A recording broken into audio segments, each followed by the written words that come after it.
Trump deadline in. Russia ready. Bible prophecy. What's going on, everybody? It's TGC Ministries. All praise to the Most High. It's Priest Sakai, aka Deacon Genesis, joined by my brother. It's Brother Sai. What's going on, everybody? What's up, everybody? Fall in, climb in. Fall in, climb in. Let's get this echo off. All praises. We live, we lit, and we going into it, y'all. Deadline is approaching in 28 minutes. Now, we have some reports that a deal has been made. Nevertheless, we're going to go into it. There's misinformation, disinformation, and, straight lies. So we want to go into that and go into all these sources. We want to go into Bible prophecy and see where are we on the prophetic timeline. We don't want to force fit or try to manipulate and sway the text. We want to just see if this is purely aligning with Bible prophecy. Is it marrying? Is it parallel? Is it cohesive with Bible prophecy? We're going to check that out, fact check that today, y'all, through the spirit and power of the Most High. What's going on, Brother Hassad? What's going on? So I got this is pretty fresh off the press. There's an echo. I don't hear an echo over here. Okay. I hear echo. I don't have it open up in the another tab, but whatever. Anyway, this was posted by President Donald Trump about an hour ago. He says, based on conversations with Prime Minister Shehbaz Sharif and Field Marshal Asim Munir of Pakistan, and wherein they requested that I hold off the destructive force being sent tonight to Iran and subject to the Islamic Republic of Iran agreeing to the complete and immediate and safe opening of the Strait of Hormuz, I agree to suspend the bombing and attack of Iran for a period of 2 weeks. Now, we're going to finish this, but I want to just reiterate what the president is saying. This is a temporary ceasefire. This is not something that is going to end the war. The war is not over. This is a temporary ceasefire that was brokered by Pakistan. So I'll continue. It says, this will be a double-slice ceasefire. The reason for doing so is that we have already met and exceeded all military objectives. Now, I'll finish. It says, and are very far along with a definitive agreement concerning long-term peace with Iran. He's an absolute liar. If your military objective was to protect Israel initially, and your military objective was to get the strait open, so you lied. Yeah, because again, that's where, and we're going to go into that momentarily. Initially, it was just like we all heard with, Saddam Hussein, which prompted the wars in Iraq and Afghanistan. There are weapons of mass destruction. They're unaliving their civilians. Same thing that they use as a pretext for this ongoing conflict in Iran right now. Put a one in the chat if you guys have heard in the news. Remember they said that Iran just weeks before the war killed like 40,000 of their own protesters. It's the same thing they did with Bashar al-Assad of Syria as well. He's got chemical weapons. He's producing, trying to produce rather weapons of mass destruction. He was unaliving his own people. He's terrorizing his own people. And they use these things as a front to the American people to now give a justification to then go and invade these countries and dethrone their leadership and set up new leaders that will basically be puppy dogs or lap dogs for the United States government. That's what happened in Venezuela, which we'll go into as well. But anyway, I'll continue right here. It says, we received a 10-point proposal from Iran and believe it is a workable basis on which to negotiate. Almost all of the various points of past contention have been agreed to between the United States and Iran, but a 2-week period will allow the agreement to be finalized and consummated. On behalf of the United States of America as president and also representing the countries of the Middle East, it is an honor to have this long-term problem close to resolution. Thank you for your attention to this matter, President Donald J. Trump. Watch this. Okay, now here's why everything is fishy. Here's why everything is so fishy. Let me share my screen now. Here's why it's fishy, y'all. It's looking like real ahi. It's looking like real ahi. This was just 13 hours ago. Iran rejects ceasefire. This morning, Iran is rejecting a proposed ceasefire, instead calling for a permanent end to fighting. Yeah, the country's president says 14 million people, including himself, have volunteered to sacrifice themselves if the conflict continues. This is as a series of airstrikes hit a possible weapons depot in the mountains and some residential areas too. Israel says that it's conducted strikes that killed top officials. So they rejected just last night, early morning for certain people. Iran rejects. Iranian officials on Monday rejected the latest ceasefire proposal and signaled a continuation of the weeks-long war, according to multiple reports, one day before President Donald Trump's deadline for Iran to reopen the Strait of Hormuz. So either they are very fickle and double-minded and indecisive, or Trump is playing a sick game and there's some deception, some heavy deception involved. What do you think, Assad? Well, it's basically a game of chicken that Iran, or rather Trump, is playing with Iran, because what he's doing is saying, we're going to destroy not only your military infrastructure, but we're going to bomb, the Karg Islands, which is where a lot of their oil goes through. And we're going to destroy other infrastructure that is vital to the Iranian, not just like their military regime, but like their people. And so then Iran has responded with saying, okay, well, if you do that, then we're going to bomb. Matter of fact, I want to see if I can find a couple posts where Iran basically said, if you guys bomb those major things, we will in turn bomb Qatar, their oil fields in Qatar, oil fields in Saudi Arabia, and the surrounding places, which would completely destroy the world's economy as it relates to oil. If you guys remember, oil got up to about $146 a barrel today. As of right now, it has gone all the way down to, I believe, $96 a barrel. But I want to play a few videos and I want to show a few things. Let me just say this real quick. I have to, because the military objective was to get to Strait. He's screaming like the Chucky doll, saying, open this effing strait, open this effing strait.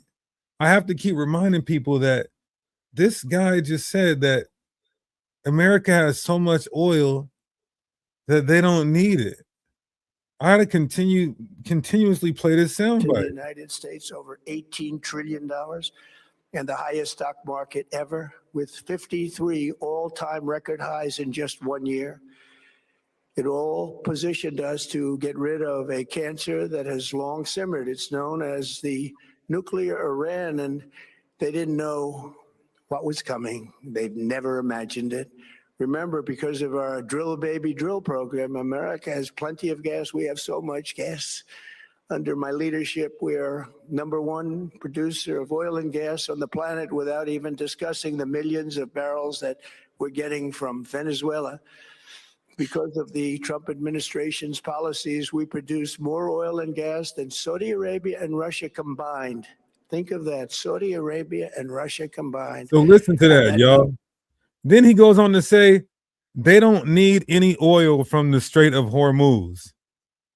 But you're screaming and yelling, open the damn strait. Go ahead, Assad. I want to with the guy.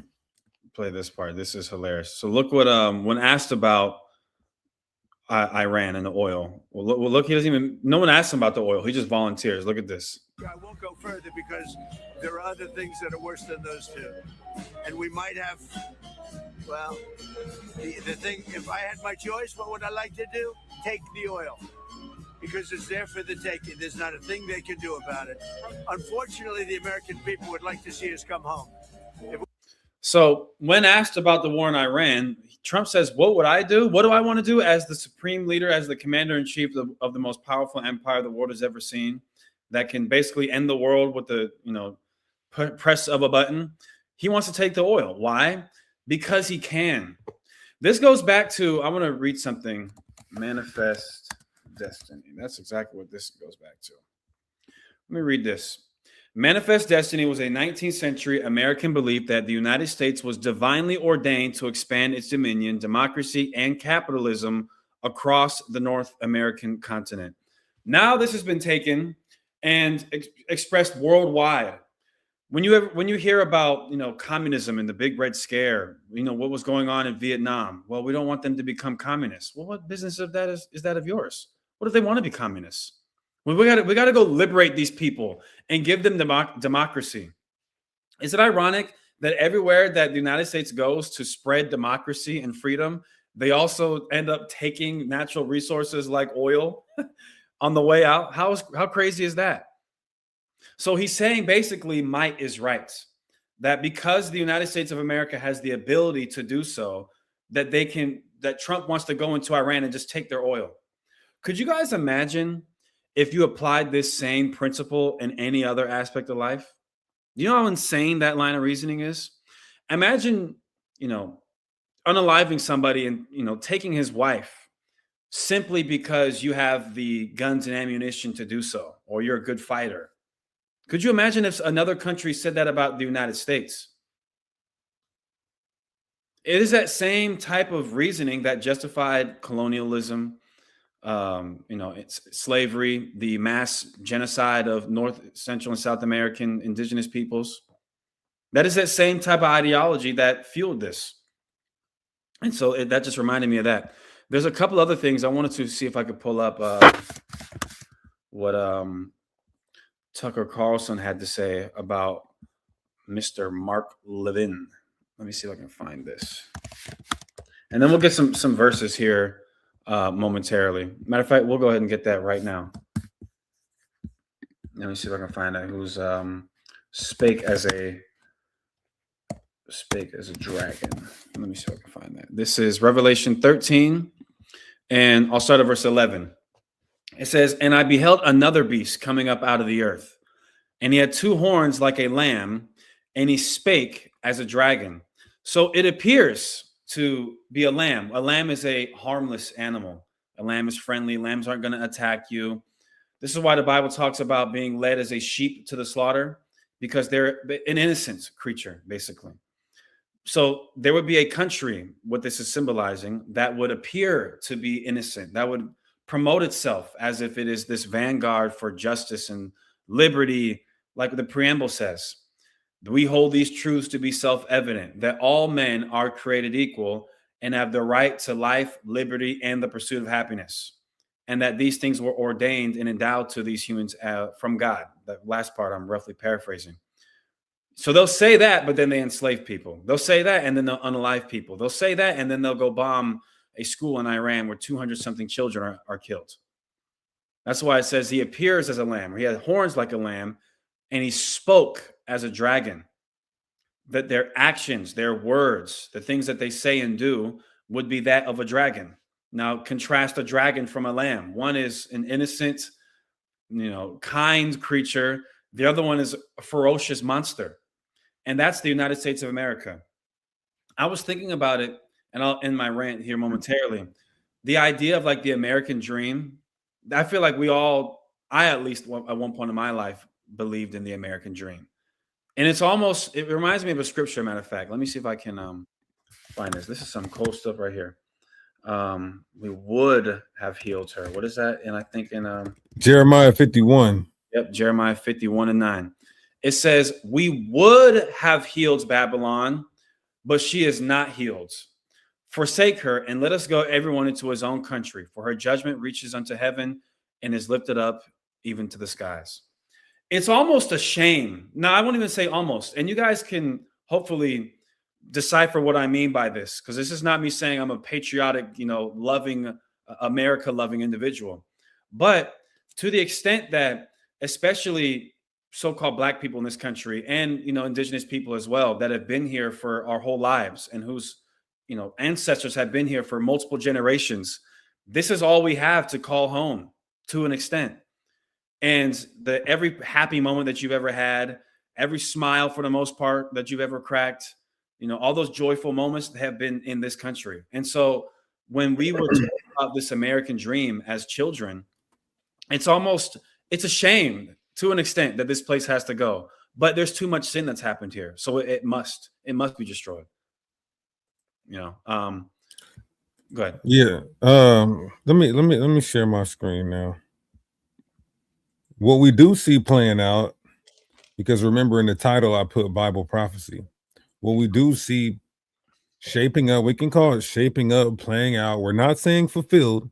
You got to be very careful, but shaping up, playing out, manifesting is how Gog, the land of Magog, Gog being the ruler, Magog being the actual geographical locale, and today that would be Vladimir Putin in Russia. Until he's dead and gone, Gog would be the ruler. You're calling somebody his side. Look at you. You was about to I'm blow supposed your... to be on mute. I don't know. You're about to blow your cover. Ironically, oh no. Yeah. Call from the agent. Boy, what would you just say? You spoke down on America? You said you don't love America? Shit, nigga, that's $1,000 less to your bank account. So in Ezekiel 38, we do see Gog, which would be Vladimir Putin, and then Magog, which would be Russia. We do see the Bible saying that they are supposed to be a protector, a fortress for Persia, which would be modern day Iran. That is biblical prophecy. So maybe, just maybe, oh my bad. Yeah, so maybe, just maybe, the deadline has been extended because I don't know if you guys been watching, but Russia and China are getting more and more involved, aiding, supporting, giving intel.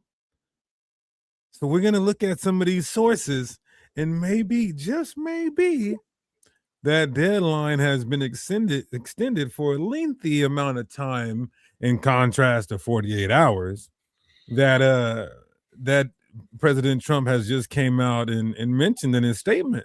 Yeah. So I want to pull a couple things up real quick. Let's see. I got a verse too whenever you're ready. Go ahead, read that verse, brother. Go into it. And I was talking to my wife about this yesterday, and it was the conversation that we had was, it's so obvious that we're at the ends. You know, even I saw somebody in the live chat just now speak about the doomsday clock. Even they know, it's so clear. It's almost like you can feel it in the air. At the doomsday clock, I believe, is at the 11th hour, the 58th minute, and like the 40th second. So we're talking about a minute and 20 seconds left until this place is done for. And one thing that I want to correlate with this is when you look at the book of Revelation, chapter 7, Revelation 7, I'll start at verse 1. It says, "And after these things, I saw 4 angels standing on the 4 corners of the earth, holding the 4 winds of the earth, that the wind should not blow on the earth, nor on the sea, nor on any tree." This, of course, isn't a literal wind. This wind symbolizes God's wrath and his destruction. It says, "And I saw another angel ascending from the east, having the seal of the living God. And he cried with a loud voice to the 4 angels, to whom it was given to hurt the earth and the sea." So these 4 angels have vials, or basically like cups to an extent. Cups that they're about to pour God's wrath on the earth. And one of them another angel runs into the room, bursts through the door, and says, verse 3, "Hurt not the earth, neither the sea, nor the trees." They stop them right before they're about to bring God's wrath on the earth and say, "Don't do it yet until we have sealed the servants of our God in their foreheads." So one of the reasons for why this ceasefire is in effect right now is because of what not having the ceasefire in effect could ultimately lead up to, which is World War III. We're going to read the quote momentarily. Trump said, and this is a direct quote, he's going to destroy a civilization tonight. That's what he said he was going to do. He either said destroy or kill a civilization. You know, how do you end a civilization in 2026? You don't throw rocks at it. You don't take a bow and arrow and, dip the arrow in fire and, light a building on fire. You don't get a battering ramp. 1, 2, 3, and knock the dang doors to the city open, the gates open. You bomb a place to smithereens. Specifically, if you want to talk about ending a country with 90 million people, you can't do that with a hand grenade. I'll tell you that. There's going to have to be some form of a mass, destruction type of weapon. I know you had something. Can I play this video really quick? Go ahead. Let me see if I can go back. Watch this. So this is from about a day ago. This is what Tucker Carlson said. Matter of fact, this might have came out today. So let me show this clip. Matter of fact, let me see something. Does Tucker? Okay. I'll go to Tucker's direct page. Let me go to the. Let's see. My bad. Let me go to the transcript.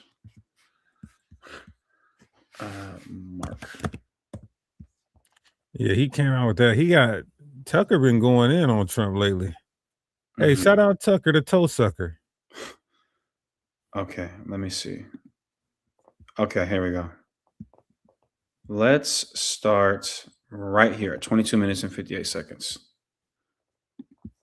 Neocons, they're not making policy. They don't understand anything. They don't have huge audiences. They have no organic power. They're messengers and flack takers. They're the ones who get the abuse for the policies of others. Put some lunatic on TV. Rah! Everyone can hate him. But is he coming up with the plan? No, of course not. He's got a weekend show on Fox. But it's useful to watch what he says. In fact, the president of the United States himself has said this. Watch Mark Levin on Saturday night. You think Trump is dumb? You think he's doing this to juice Mark Levin's ratings? No. It's not possible to increase the ratings of someone nobody wants to watch. So he's talking about Mark Levin. Mark Levin is a political podcaster. I'm not going to say what ethnicity he is. We know I can't say what ethnicity he is. I'm not going to say what type of doctor. If we all know the Kanye West meme. I can say it in all, seriousness. This is a Jewish person, Dr. Mark Levin. Hey, I'm not saying there's anything wrong inherently with you being that specific ethnic group, but that directly plays into what we're getting ready to listen to. So Mark Levin, I'll play this clip real quick. And before we go back, this is Mark Levin right here. You like Israel. Hold on. That's Mark Levin with his arm around the most powerful man in the world. Like it's just his homeboy. Like it's his friend. And he loves Israel too. It's true. Punked him. Straight up punked I him. was up here, and I said, "This is our first Jewish president." Wow. And so you see what Trump said? He said, it's true. It's true. Wow. Yep, watch this. Let's keep going. It's true. Now he's the first. Dead, bro. I almost want to be like, yo, Trump, blink, Mr. President, blink if they're holding you hostage. Dang. I almost want to go and save him. Oh, wow. You want to save the white man. But look, he's clearly being held against his will. Let's keep going. First Jewish president to serve two not consecutive presidencies. We thank you for everything. Yes, sir. Bad things happened on the second one. Namely, the election was rigged. And we found out, and you. So just to, give you guys some context as to who this guy is that Tucker Carlson is speaking about. This is Mr. Mark Levin. He's got his hands, just his arms around the president of the United States of America, saying, this is our first Jewish president. And Trump, that's true. It's true. Whatever you say, Mr. Levin, is what it looks like. So let's get back to why is Hassad playing this video? Why is this relevant? We'll tell you why it's relevant. Watch this. Point is to send a message. That's not a conspiracy theory. It's true. Levin's show, written probably not by Levin, which has almost no viewers, has been a place where the future is revealed in its broadest outline. It's a place to test ideas. It's a place to announce obliquely what's going to happen. And his most recent show should get you sitting bolt upright in your chair. And yes, this ran this weekend, Easter weekend, as if the defiling of beauty couldn't be more obvious. Easter week, could you pick another weekend to give the finger to Christianity other than Easter weekend? Apparently not. So I know it's a little bit of, it's a lot that I'm playing, but I want to give you guys some context. Tucker Carlson, again, is referring to the guy who was just having his arm around President Donald Trump's shoulder for like almost a minute. And so this guy is the first Jewish president. Ain't that right, boy? Yes, I'm the first Jewish president. And he had a show this past weekend, Mark Levin, that is. And look what he says. Look what Mark Levin, who, mind you, Trump is clearly friends with, or at least appears to be. Maybe it's not a friends relationship, as maybe a do what I say or else relationship. Nonetheless, Trump endorses this guy and tells people to watch his show. On his show this last weekend, let's see what Mark Levin says. In fact, of course you couldn't. That's the point. Do it on Easter. Anyone who will accept this will accept any humiliation. In any case, here's what Mark Levin said on his Easter weekend show about what we ought to do next in Iran. Watch. And the casualty numbers, as horrible as any casualty is, need some context. Let's look at World War II. The Battle of the Bulge, 80,000 to 90,000 plus casualties, deaths and injuries and so forth. Nearly 10% of all the casualties in World War II happened at the Battle of the Bulge near the end of the war. The Battle of Okinawa, 50,000 plus casualties, over 12,000, nearly 13,000 killed on that island, which is what convinced Truman that we would lose a million men if we didn't drop the atomic bombs that we did. So this is a war or a peace mission to stop nuclear weapons that can blow away millions of Americans. Every bit as important as World War II. This is a crucially important military operation, war, call it what you want, peace mission. And we ought to be celebrating the success of our military, unifying around our military and our commander-in-chief, and urging them to complete the task so our country is safe from nuclear weapons by insane, suicidal primitives from the 70s. Did you catch that? Did you make it through the whole clip? It's not easy. It's not easy, but embedded in there, and that's why we prefer a transcript over the actual audio. Embedded in there is something you need to know. It's an argument that is being test-driven, and since no one, to our knowledge, has pushed back against it, may be in full operation now, it's an argument for nuclear weapons against Iran. And here's to restate, in case you couldn't make it through the accent, here's what he said. Nearly 10% of all casualties in the Second World War happened at the Battle of the Bulge, which, of course, at the end of the war. The Battle of Okinawa, 50,000 casualties, nearly 13,000 killed on that island, which is what convinced Truman, Harry Truman, the then president in 1945, we'd lose 1 million men if we didn't drop the atomic bombs that we did. Did you hear that? That's Mark Levin's counsel to our sitting president, Donald Trump, right now. You are looking at a choice between the catastrophic loss of your troops in a ground war or the use of nuclear weapons. Yeah. So I know, like I said, there's a little bit of the video, but you guys get the point. The point, this guy who's very close with Trump, who Trump says to, watch his show, who's a clear, close companion of President Donald Trump, he on Fox News said, hey, just like in World War II, when there was the Battle of the Bulge and tens of thousands of people died, and when Japan was fighting against the United States in Okinawa, tens of thousands of people died. That's why Harry Truman decided, you know what, we're not going to send any more troops there to die. Why don't we just drop a big bomb and end this war once and for all? Mm-hmm. Same thing. That's the same. Yeah, go ahead. You done with that? Yep. Watch this. I didn't even know this. Hassan told me this. I'm already overloaded with so much stuff, but possibly, just possibly, they were on the way. We don't know what to believe until it happens with this war. This is. I mean, the Russian-Ukrainian war is. There's still a lot of lies. They were saying Ukraine was winning.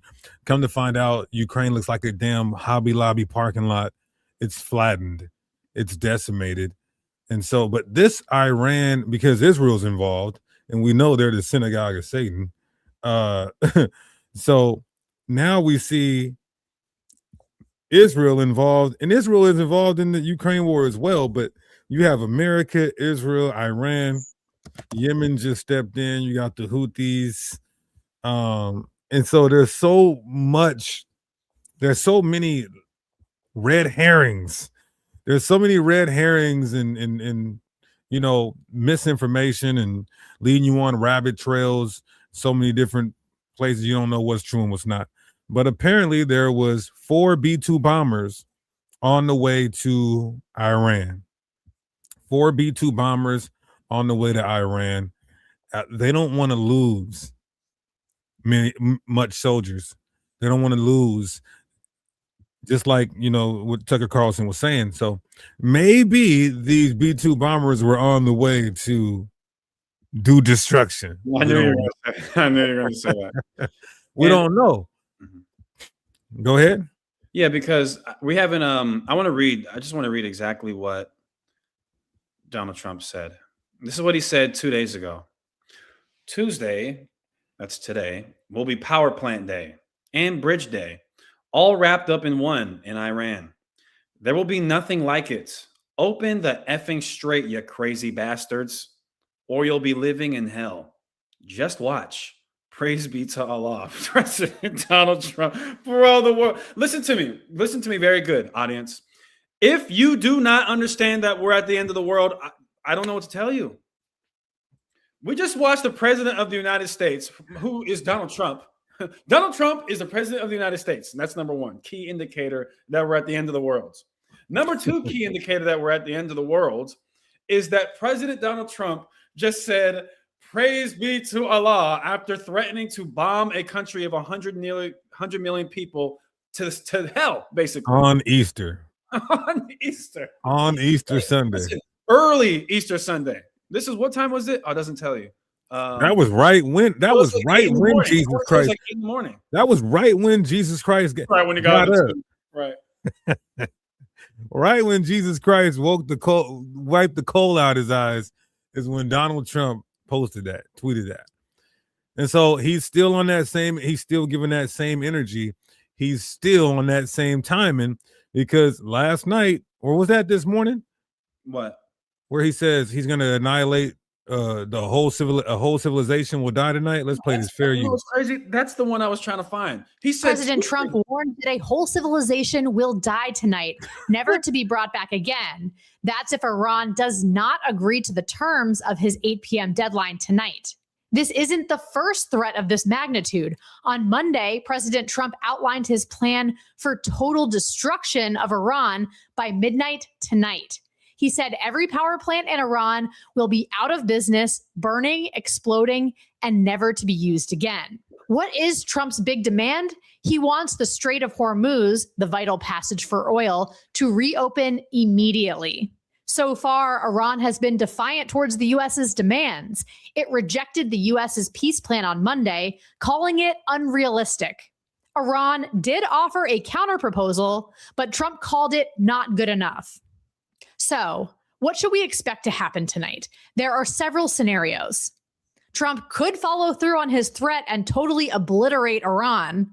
Now, when he says something like that, you have to think of the implications and what their response will be and what Iran's allies will be, and also what the other Islamic states that are allies to America would think. He's going to annihilate and unalive, extinct a whole Islamic state. Blot them out. He's talking about blotting them out. He wants to blot them out. That immediately should jog your mind to make you think of biblical prophecies such as Matthew 24 and 22. If those days had not been cut short, meaning if there's no divine intervention from the Son of God, no one would survive. This is the NIV. In the KJV, it says no flesh would remain.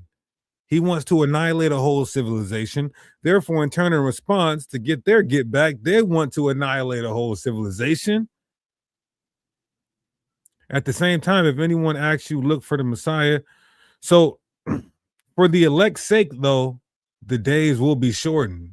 For the elect, God's people, those who are righteous, the days will be shortened. But if not, Trump will exterminate and extinct whole civilizations, and they will try to get back as well.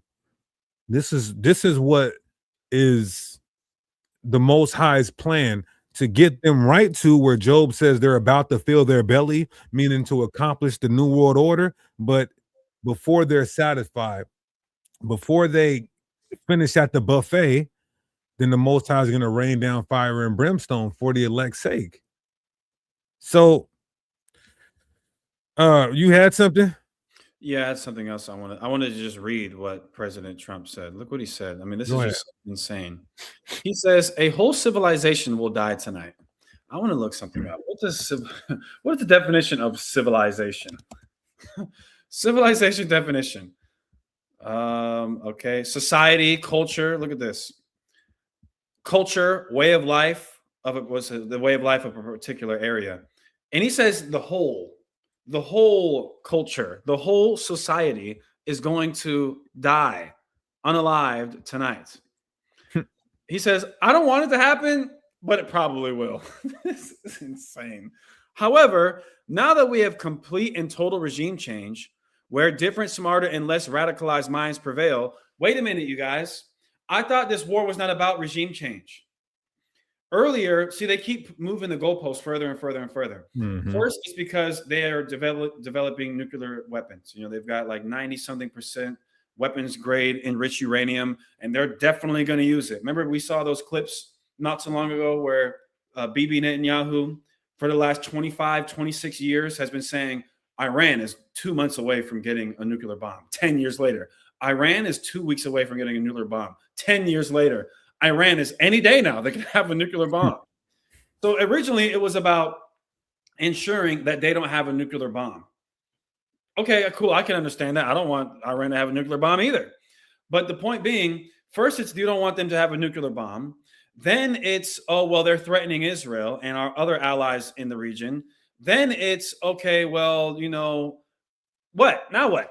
Is it we want a regime change and now we want the oil? Which one is it? The point is, the idea that Iran posed a serious threat to the United States, bro, they have no chance. There's no country that by themselves has a chance, especially not Iran. They're on the other side of the world. There's a humongous ocean, 2 humongous oceans that separate Iran and the United States. Anyway, he says, where different, smarter, and less radicalized minds prevail, maybe something revolutionarily wonderful can happen. Who knows? We will find out tonight. One of the most important moments in the long and complex history of the world. 47 years of extortion, corruption, and death will finally end.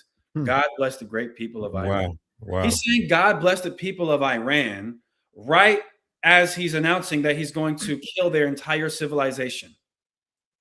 Wow. That's why the Bible says wicked honey in his mouth, but roughly paraphrasing, wickedness is in his heart. Yeah, I'll grab that. Yeah, like that's how he's talking. Well, you pulled up another one too, Revelation 13:11. You know, you speak as a lamb, but you're really a dragon, a ravenous wolf. That is America, especially the Edomites ruling America. Yeah. Psalm 55, verse 21. The words of his mouth were smoother than butter. God bless the people of Iran. He said, Allahu Akbar. God bless the people of Iran. The words of his mouth were smoother than butter, but war was in his heart. His words were softer than oil, yet were they drawn swords. Right. Iran has great people. They're telling us to keep. He said Iran is telling America to continue bombing.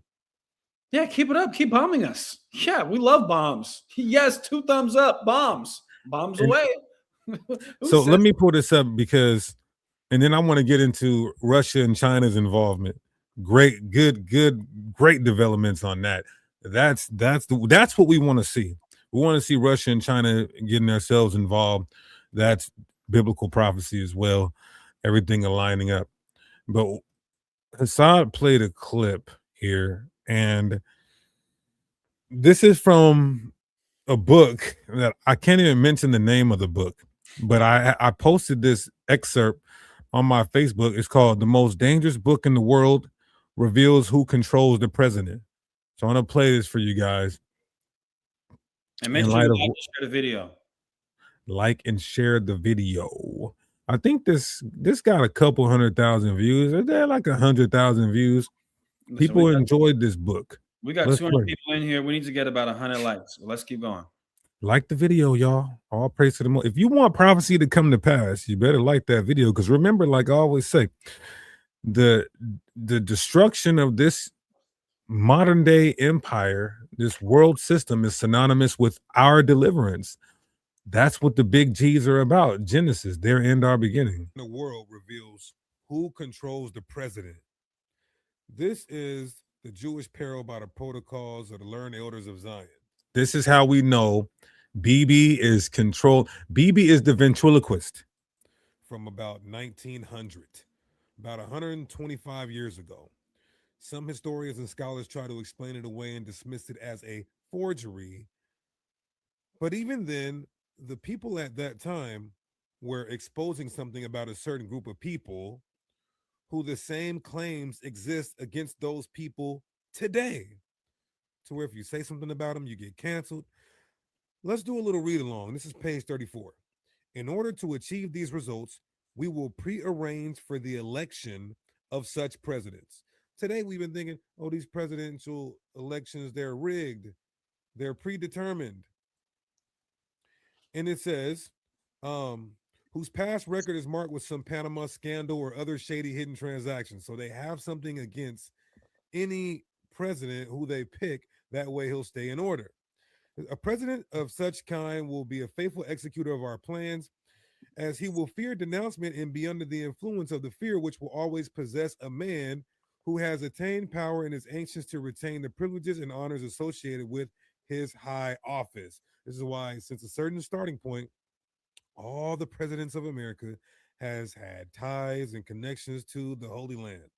The House of Representatives will be elect, protocol, and screen the president, but we will deprive this house of its power, introducing and altering laws. This power will be given to the responsible president, who will be a mere puppet in our hands. In that case, the power of the president will become a target exposed to various attacks, but we will give him means of defense in his right of appeal to the people above the heads of the representatives of the nations. That is to say, direct to the people who are blind slaves, the majority of the mob. Policy, certainly since 1967, but you can trace back the influence right into the 1920s. I mean, 1922, just a few years after the Balfour Declaration, you have a joint congressional resolution supporting the Balfour Declaration. And that is marked in Zionist history, that is marked as the beginning of the American commitment to a Jewish state in Palestine. And they'll always trace it back into that early 1920s date. The most dangerous book in the world. That's crazy. This is why, what's that guy's name that said Trump is a Jewish president? Mark Levin. Yeah, that's why Mark Levin can come out and say Donald Trump is the first American Jewish president. Because they will put you in position, use you as a puppet. Should I even be saying this aside? Well, yeah, we're getting close. Okay, close. But that even, just to kind of wrap up on that, that goes right into this right here. And so AIPAC, anybody who doesn't know what AIPAC is the American Israel Public Affairs Committee. It's a prominent bipartisan 501c4 organization that lobbies for strong U.S.-Israel relations. Founded in 1951, it operates as a major pro-Israel lobby, engaging over 6 million grassroots members across the U.S. to support pro-Israel. Look at this. Pro-Israel policy. It gives money to politicians to support pro-Israel policies. Well, ironically, Donald J. Trump since 2020 has gotten over $230 million wow. in contributions from AIPAC. Wow. I mentioned his son-in-law is of the tribe. Of the white tribe? He has grandkids that are of the tribe. his daughter converted to the tribe. Mark Levin said he is the first tribal president. And when I say tribal, I'm not talking about Sitting Bull. I'm running wind. Right. We're not talking about running wind. I'm talking about Lenny Kravitz. That's what I'm talking about, that tribe. All right? We can keep going now. Okay, my bad. Okay, so now, which brings us to one of the most important talking points of tonight. How the Bible says Russia will be a guard to Persia. And so I posited earlier, maybe the extension was due to the fact that Russia and China are increasingly involving themselves in this conflict. So let's pull up these sources, right? I want to read this. It says, Russia provided Iran with detailed intelligence of 55 critical energy infrastructure inside Israel, according to a source close to Ukrainian intelligence cited by Hebrew media. We're the real Hebrew media. You're looking at the true Hebrew media. You know what? That needs to be our, we need to change this from TGC to Hebrew media. So maybe this is why they're kind of at a stalemate, where it's like, all right, he wants to wipe out the whole civilization. But now, because you guys got to remember, Trump said that America controls the Iranian airspace. But then we see 2 American jets get shot down.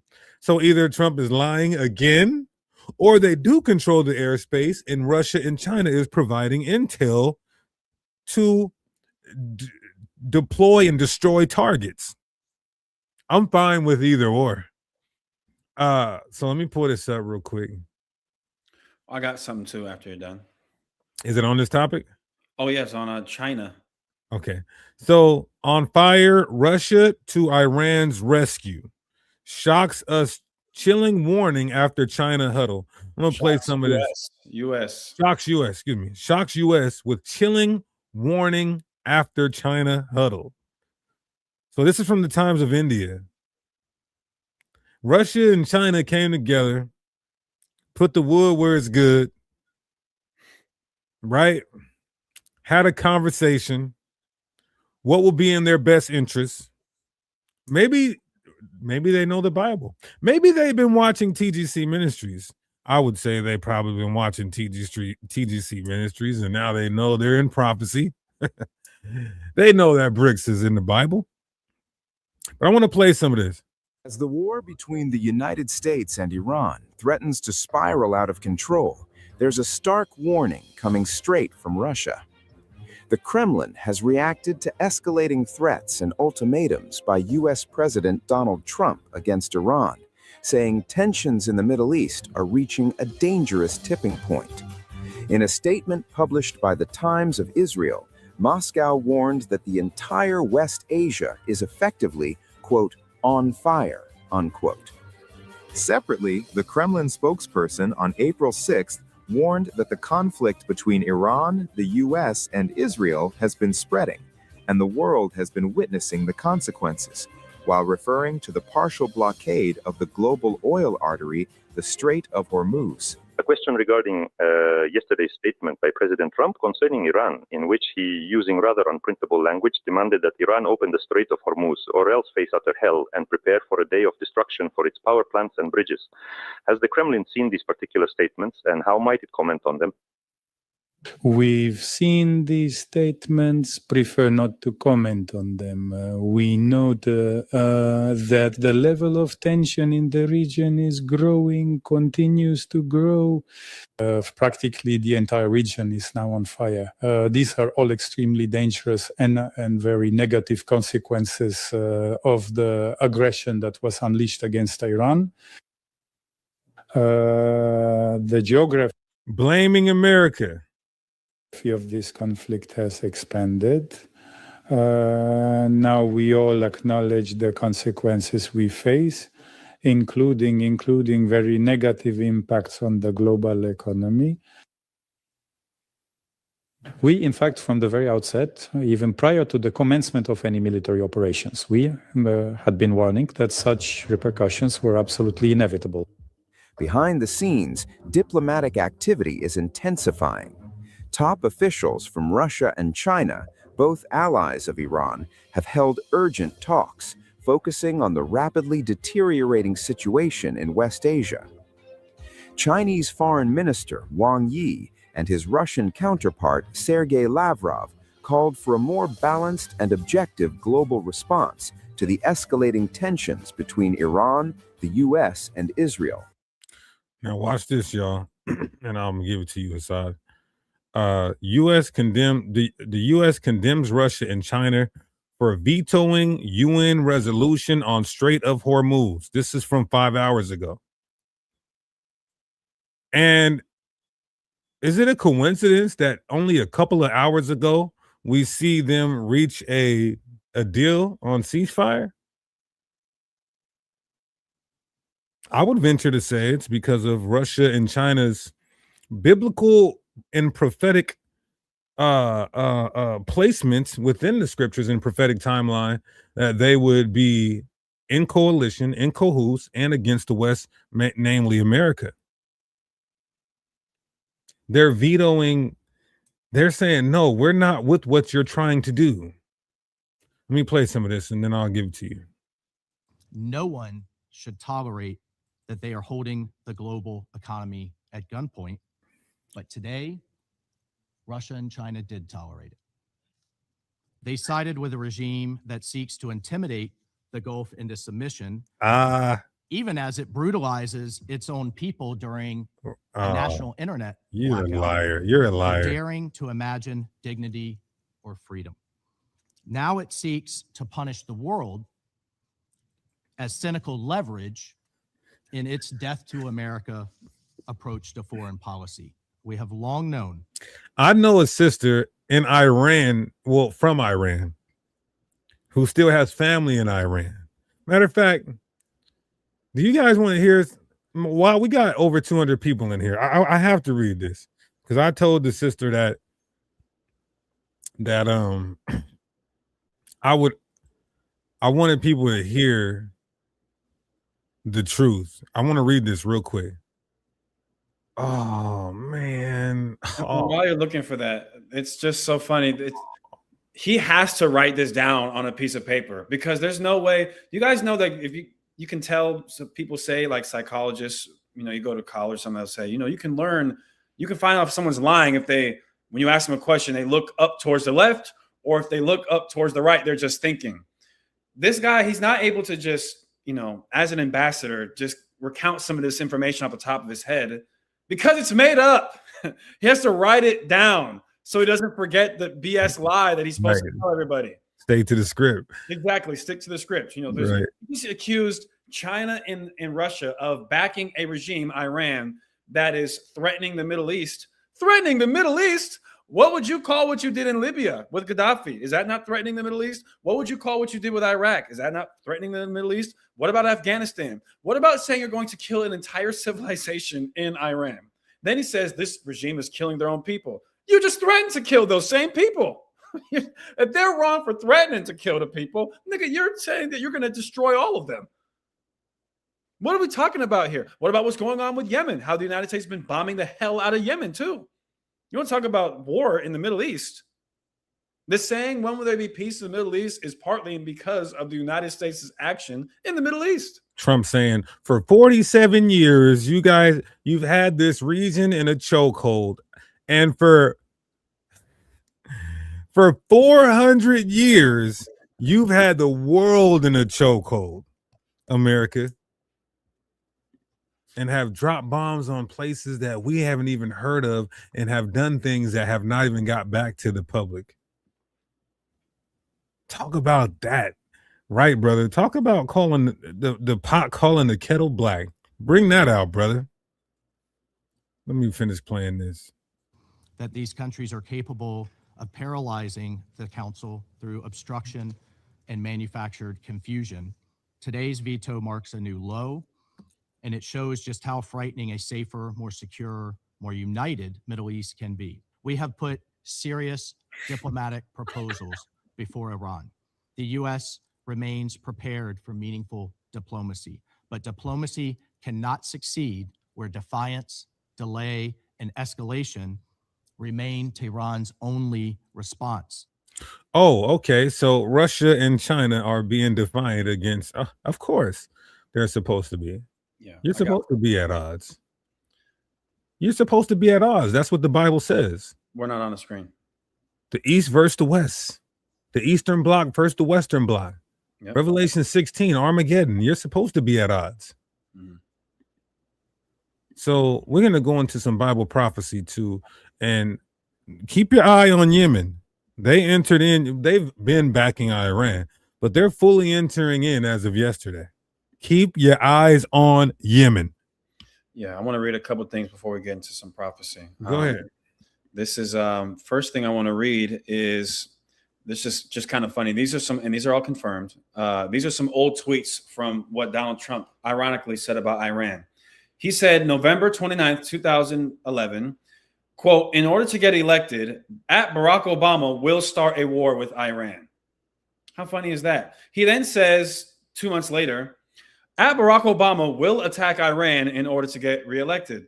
Ironically, Obama never attacked Iran ever. And Obama was the one who was trying to broker the peace deal, the nuclear deal with Iran. He then says 2 years or about a year later, I predict that President Obama will at some point attack Iran in order to save face. Wait a minute. You're saying 13 years ago, Obama is going to attack Iran in order to save face. What would you call what you're doing right now? He then says that same year, remember that I predicted a long time ago that President Obama will attack Iran? Why, President Donald Trump? Because of his inability to negotiate properly, his inability to negotiate properly, not skilled. You want to talk about irony and the pot calling the first black president, alleged black president, black. You're saying that Obama was going to do something that one, he never did, and two, you did. And you cited the reason why Obama would allegedly have done this because of his inability to negotiate properly. Do you think it's proper negotiation to tell a country that you're going to kill their entire civilization? Is that proper negotiating tactics? Now, I'm no tactician in that regard when it comes to military expertise. But I don't think going to the table and basically saying, hey, yeah, we're going to kill you all if you don't do what we say is probably the best introduction. You know, right after you pretty much surround them with military bases, dethrone and destroy all the regimes that surround them, and funds the regime, Israel, that has been going to war against your brothers, your other Arab and Muslim brothers for the past 70 years. Maybe that's not the best thing to lead with. But something very ironic with this, I keep using that same words throughout this whole broadcast. I'm going to stop. But something important, not ironic, with China and Russia's involvement is these four things I'm about to read. First one, we must remind ourselves that BRICS, Brazil, Russia, India, China, South Africa, has also opened up and has more members, one of which being Iran. Iran is a member of BRICS. That's one thing that's noteworthy. Another thing that's probably just as noteworthy, probably even more noteworthy, is this. First, I'll read with Iran. It says, so this is, you can go on Wikipedia and look this up yourself. This is the portion where it says, this is not history, this is right in the beginning, matter of fact. And you go right here to militarily, because that's what we're speaking about right now. Militarily, Iran is the only country in Western Asia that has been invited, and this happened in 2007, to join the Collective Security Treaty Organization, the Russian-based international treaty organization that parallels NATO. We're going to continue reading. We're going to go visit that, but we're going to continue reading. This is super important. As soon as he became president, Vladimir Putin pursued close friendship with Iran and deepened Russian military cooperation with Iran and Syria. In 2015, Putin ordered a military intervention in Syria, supporting the Assad regime and its Iranian allies with an aerial bombing campaign against the Syrian opposition. While much of the Iranian military uses Iranian manufactured weapons and domestic hardware, Iran still purchases some weapon systems from Russia. Now, this is super important. Also, remember, you guys, that when Iran was sending drones to strike U.S. targets that were in the Middle East, It was Russian intelligence that was giving them the locations of these things. But I want to revisit the first stanza. Iran is the only country in Western Asia that was invited, that was almost 2 decades ago, to join the Collective Security Treaty Organization, which is basically the Russian version of NATO. Why that matters is when you read about the Collective Security Treaty Organization, let's just read it right now. It says, it's an intergovernmental military alliance in Eurasia consisting of 6 post-Soviet states: Armenia, Belarus, Kazakhstan, Kyrgyzstan, Russia, and Tajikistan. It's basically the small or large portion of the USSR. This is very important. Look at this next paragraph. Similar to Article 5 of the North Atlantic Treaty and the Inter-American Treaty of Reciprocal Assistance, Article 4 of the Collective Security Treaty establishes that an aggression against one signatory would be perceived as an aggression against all. Russia is so tight with Iran that they invited them to basically their version of NATO. And in Article 4 of their treaty, they also, similar to NATO's Article 5, treat any aggression or an attack on one an attack on all. So hypothetically, if Iran was to have joined, matter of fact, if Iran was to have joined this alliance, the United States and Israel bombing Iran would have been treated by Russia and its other allies as if they bombed Moscow. That's very important. Final thing in conclusion. Now this is for China. So we've shown how Russia is right here close with with Iran. And we're going to get to the Bible, which we just did, not so long ago with Ezekiel 36. But we're also going to get to the 4 carpenters, because that directly ties into what is going to ultimately culminate with what's going on right now. But now we're going to get to China and their cooperation with Iran. So in 2016, China and Iran signed a comprehensive strategic partnership agreement. This partnership focuses on expanding bilateral cooperation across a large number of sectors, including energy, trade, infrastructure, and military ties. So you guys remember how Trump is threatening to destroy Iranian infrastructure? Well, that would be messing up China's stuff as well, because they have invested interests in Iran, as well as a cooperation with them. It says, this is thought to be part of a broader effort meant to strengthen the political and economic relationship between the two countries. Both are facing growing pressure from the United States and Western powers. What is the United States and Western powers? NATO. The partnership has facilitated China's increasing role in developing Iran's energy infrastructure and investments in various industrial projects in Iran. In July 2019, Iran approved visa-free travel for all Chinese citizens. So now you don't even need a visa if you're Chinese to go to Iran, including those in Hong Kong, Macau, with China being one of 12 countries to have direct visa-free access to Iran. I'm going to read this last portion, the next paragraph, and then we'll go to the Bible. It says, in June of 2020, Iran was one of 53 countries that backed the Hong Kong national security law at the United Nations Human Rights Council. The relationship between both countries includes also soft power and digital diplomacy. Here's probably the more important part. Look at this. In March of 2021, about 5 years ago, the two countries signed a 25-year cooperation agreement. So in 2016, they signed one, but in 2021, they signed another one.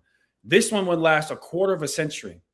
That's a humongous investment for two countries to agree to cooperate with each other for the next 25 years. Don't they say that a generation is about 25 years? So from this generation to the next generation, China and Iran will cooperate. Here's the details of this agreement. This agreement is estimated to be worth up to $400 billion. This agreement has been interpreted by the West as a response to the ongoing sanctions on Iran. What does that mean? China is seeing Iran get sanctions put on them by the West and is saying, we got your back. The agreement has been described as a mutually beneficial initiative for both countries, providing Iran with economic relief money, while supporting China's regional ambitions and access to energy sources. What energy sources? Oil, gas. They could go through that straight smooth. But not only that, you have to understand that if Donald Trump would have carried out these attacks on Iran's oil infrastructure, things of that nature, their energy, this would have also been attacking China's money and Russia's money as well, because all three countries are clicked up in sharing weapons, intelligence, oil, etc. I'll finish it out. It says the agreement. Okay, in February 2023, so a few years ago, Iranian President Ebrahim Raisi visited China, in the first such visit by an Iranian leader to China in more than 20 years. On March 10, 2023, Iran, this is so important. Okay. Iran and Saudi Arabia announced that they would normalize their relations in a deal brokered by China. Why that's so important is for a couple of reasons. Iran and Saudi Arabia are humongous enemies. I believe that we got one Sunni nation, one Shiite nation, and they have been historical, humongous enemies. And yet China was able to broker a peace deal between them. Not only that, but Saudi Arabia is supposed to be one of the United States' closest allies, especially in the Middle East. The only country that's a bigger ally to the United States in the Middle East is Israel. As a matter of fact, those are the only two countries that you can say are allies of the United States in the Middle East. But China was able to broker a peace deal between them. Do you guys see the chess pieces starting to move on the chessboard of the Most High in terms of bringing the end of this world, or checkmate, using the same analogy? Priest made mention of Revelation 16 earlier about how the Euphrates River would be dried up so that the kings of the East can march their armies toward the West, which would ultimately lead into the Battle of Armageddon, which is the big battle that ends everything. And we can see the countries that are involved, they're starting to move their chess pieces. And not only the countries involved, but also the alliances between said countries are also coming to fruition right before our very eyes. Yeah, which is why Russia and China vetoed the resolution by the UN, because it's one-sided. It's one-sided. You're saying that you have all this oil, you produce more oil. Nobody produces more oil than America and Venezuela, but yet you want to drop nuclear bombs over the Hormuz Strait, which is said to be 20 to 25% of the world's oil. And then Russia and China, like Hassad was going into, have invested interest in their allies over there, Syria, Pakistan, Iran. So of course they're going to veto the one-sided resolution from the UN that is really posited more than half the time, or mostly, by the US, the UK, or France. So what does the good book say about a lot of what we're seeing? I want to read this in the NLT. This is Habakkuk chapter 2, verse 1. The vision is for a future time. It describes the end, and it will be fulfilled. So we know that this is end time prophecy according to Habakkuk's own profession. It seems slow in coming. Wait patiently. Oh, there's a ceasefire here. There's a ceasefire here. Oh, they're extending. They're making a deal. They're brokering. They're bartering. That's why it says, if it seems slow in coming, wait patiently, for it will surely take place. It will not be delayed. Look at the proud. Look at the proud. We're the greatest, and we've never seen anything like it. Yeah. We're going to do this. We're going to do that. At the same time, we're on the moon. We're going to eradicate a whole civilization. They trust in themselves, and their lives are crooked, but the righteous will live by their faithfulness. That's how we make it out of this thermonuclear holocaust that is coming up, by your faith in the Most High. That's the first plan of action. Mm-hmm. Wealth is treacherous, and the arrogant are never at rest. You see, he was up early morning with white Jesus Christ on Sunday, posting profane tweets. They open their mouths as wide as the grave, And like death, they are never satisfied.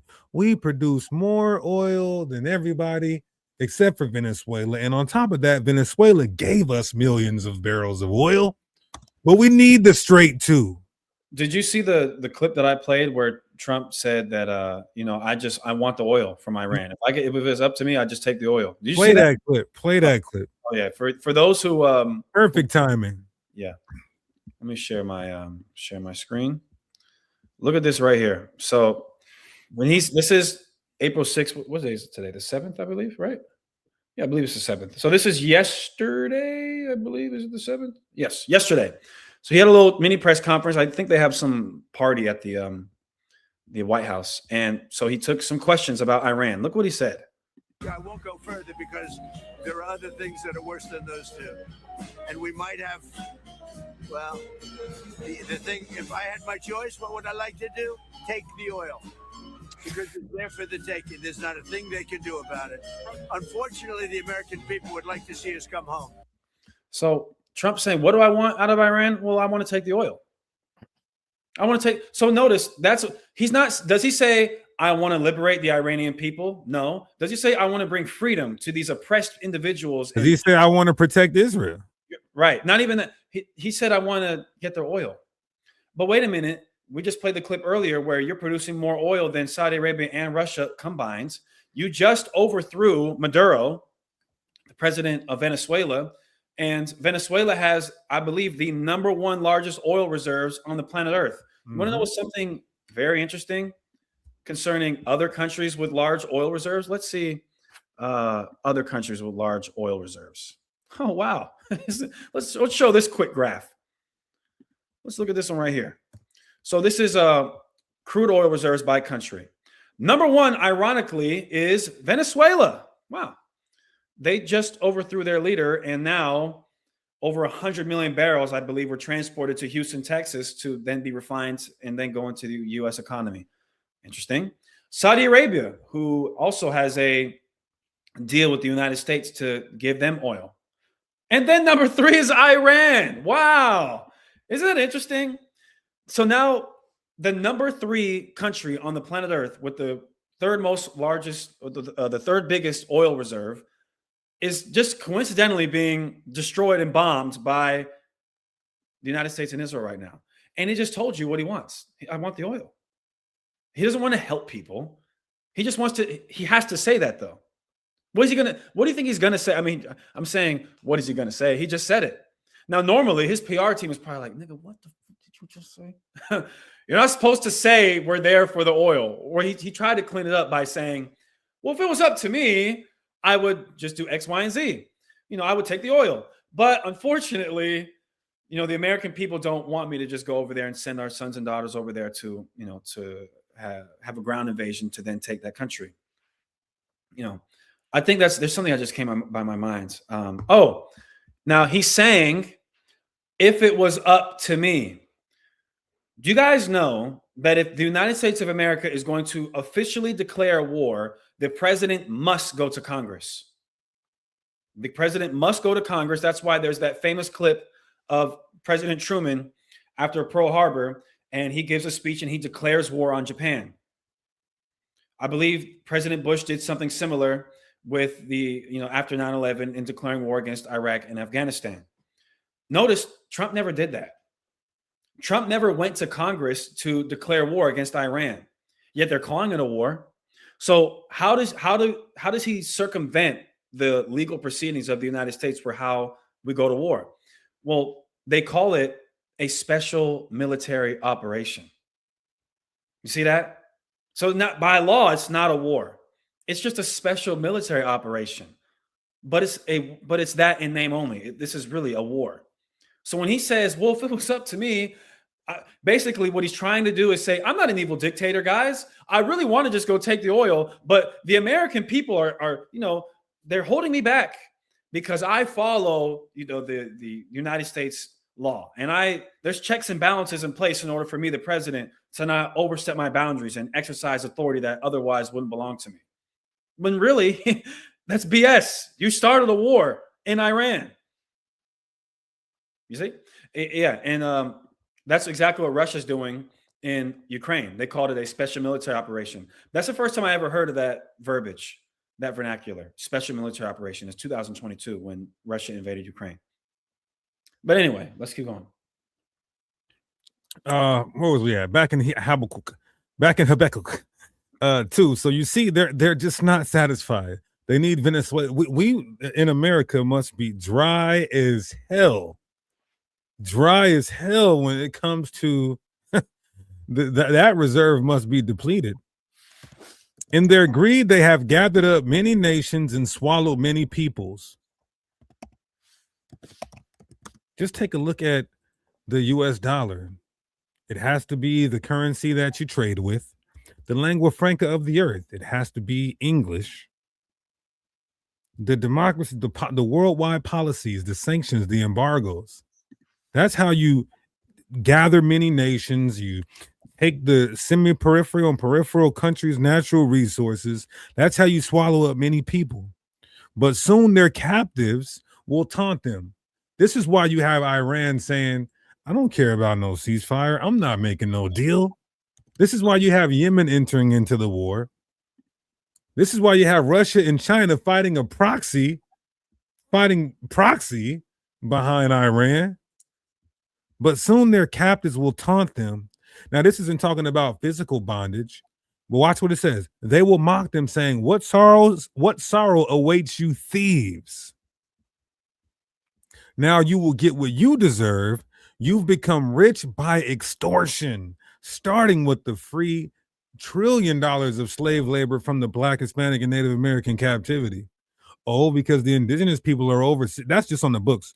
The indigenous people are over 6 million to be in captivity to America. And that's all free labor, trillions. You got rich by extortion. How much longer can this go on?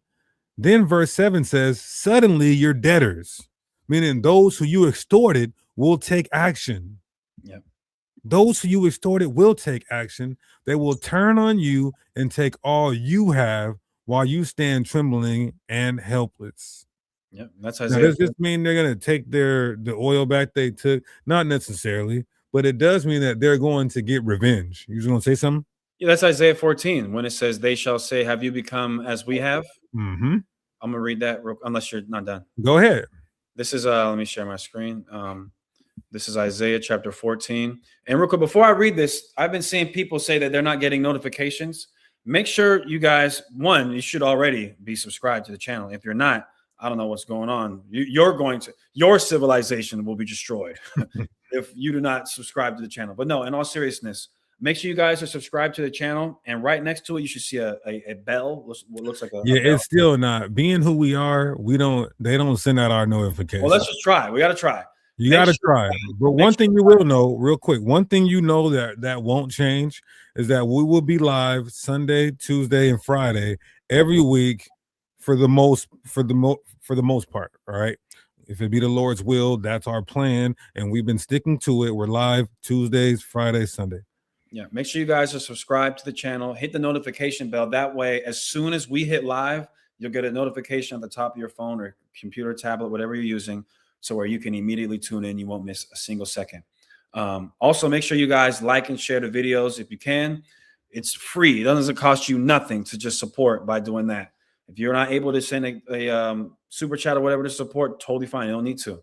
Just make sure you like and share the video. That's all the support that we're asking for. So Isaiah 14, and then I'll bring it back.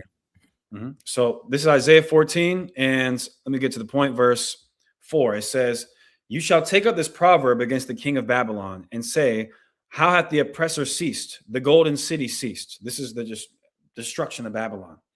What's going to happen? It says, I'll continue on. The Lord hath broken the staff of the wicked and the scepter of the rulers. He who smote the people in wrath with a continual stroke.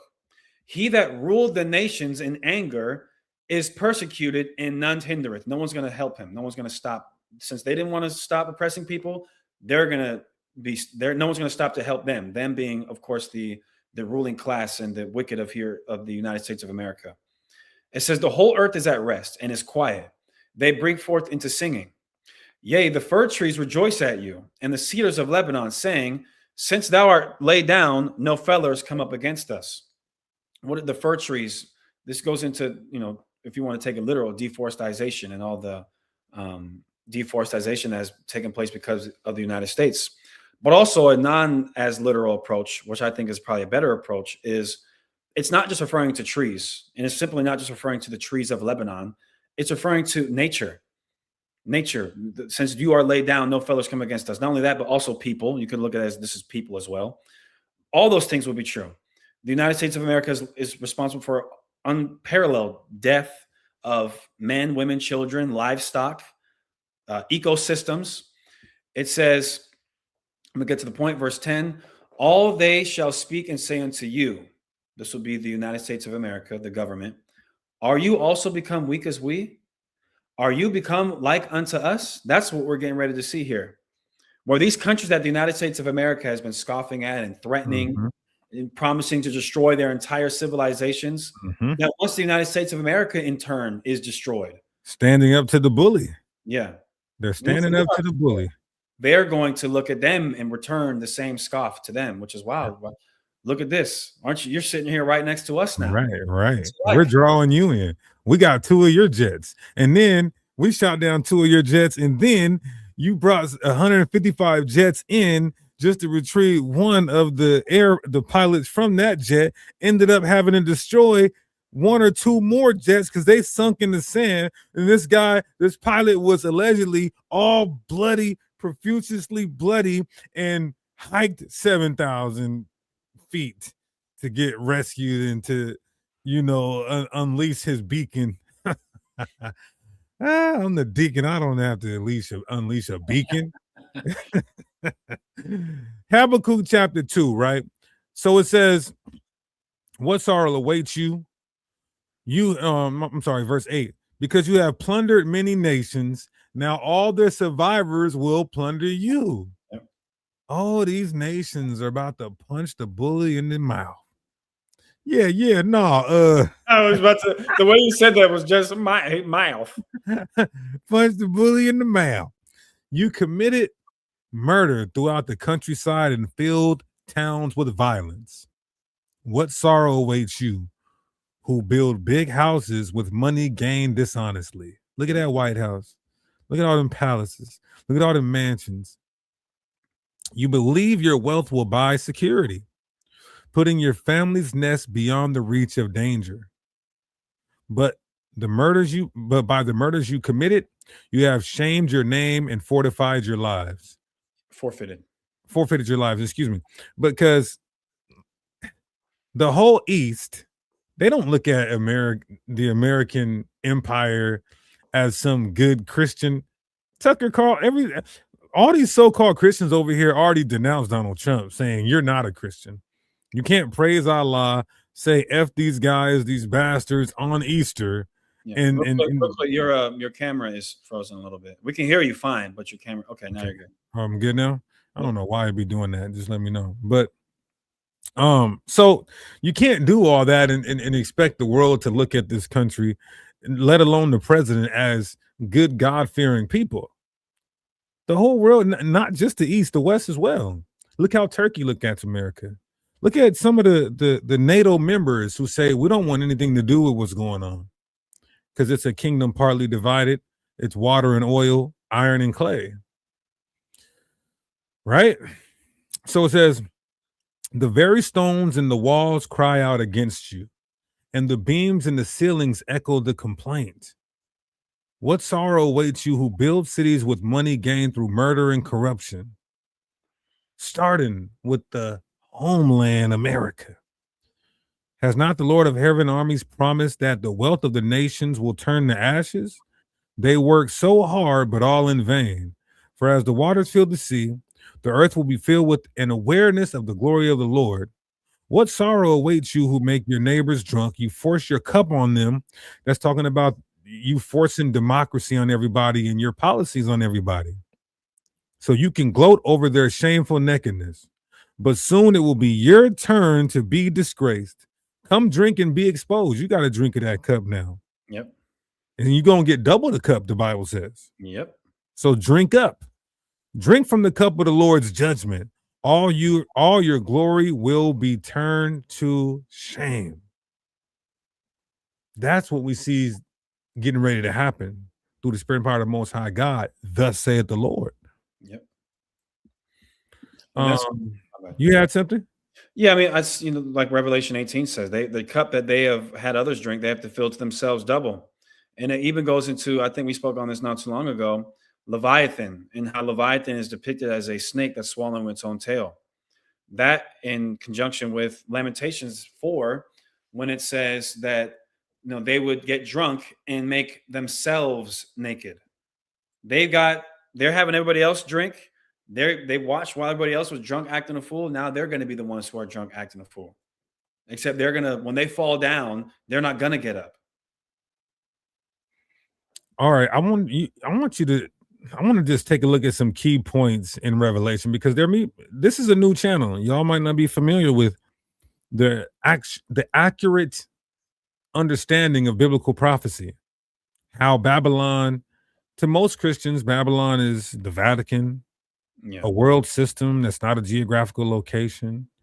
Oh, some Christians say it's Jerusalem, which is crazy, but I can see why. But when you look at the totality of the description in its entirety, then you know that it can't be talking about Jerusalem. So I want you guys to really understand and take a look at Revelation 18 from the NLT version that simplifies it. So it talks about Revelation 18 and 2, Babylon fallen. She has become a home for demons.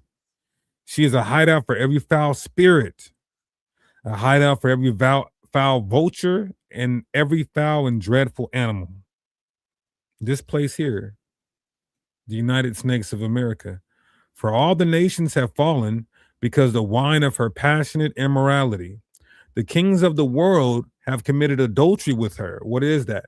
That's unjust barter and trade. Your camera's doing it again. It's all good. Don't worry about it. I don't know. I'm going to have to figure out why it's freezing like that. I might have too many things running. Even then, it's okay. As long as you can see the screen. Yep. The screen's not freezing, is it? No, your audio on the screen is fine. Okay, cool. So it says, because of her desires for extravagant luxury, the merchants of the world have grown rich. Why? Anybody can look this up. Who is the number one consumer out of all the nations? Meaning they buy their goods and products from other nations.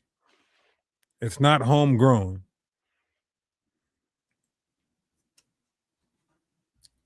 Someone hacked my camera, huh?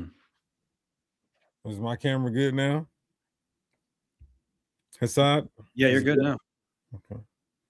I don't know why it'd be glitching out. America. So who fits this bill? Who fits this prophecy? It would be Babylon would be an end time kingdom, control the hegemony of the world, and the world's number one consumer.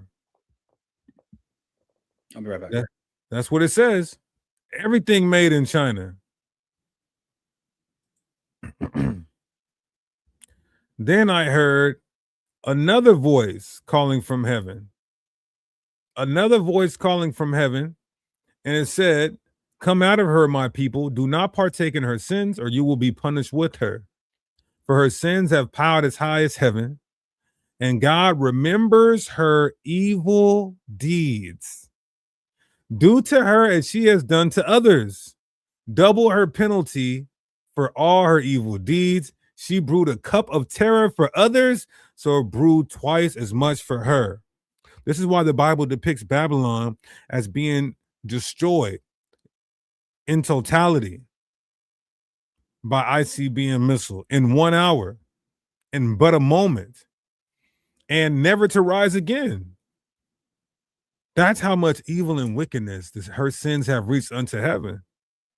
And we can close the Bible and just look at the track record and history of America. We can look at their evil deeds. We can look at their legislation, their laws in place, their constitution.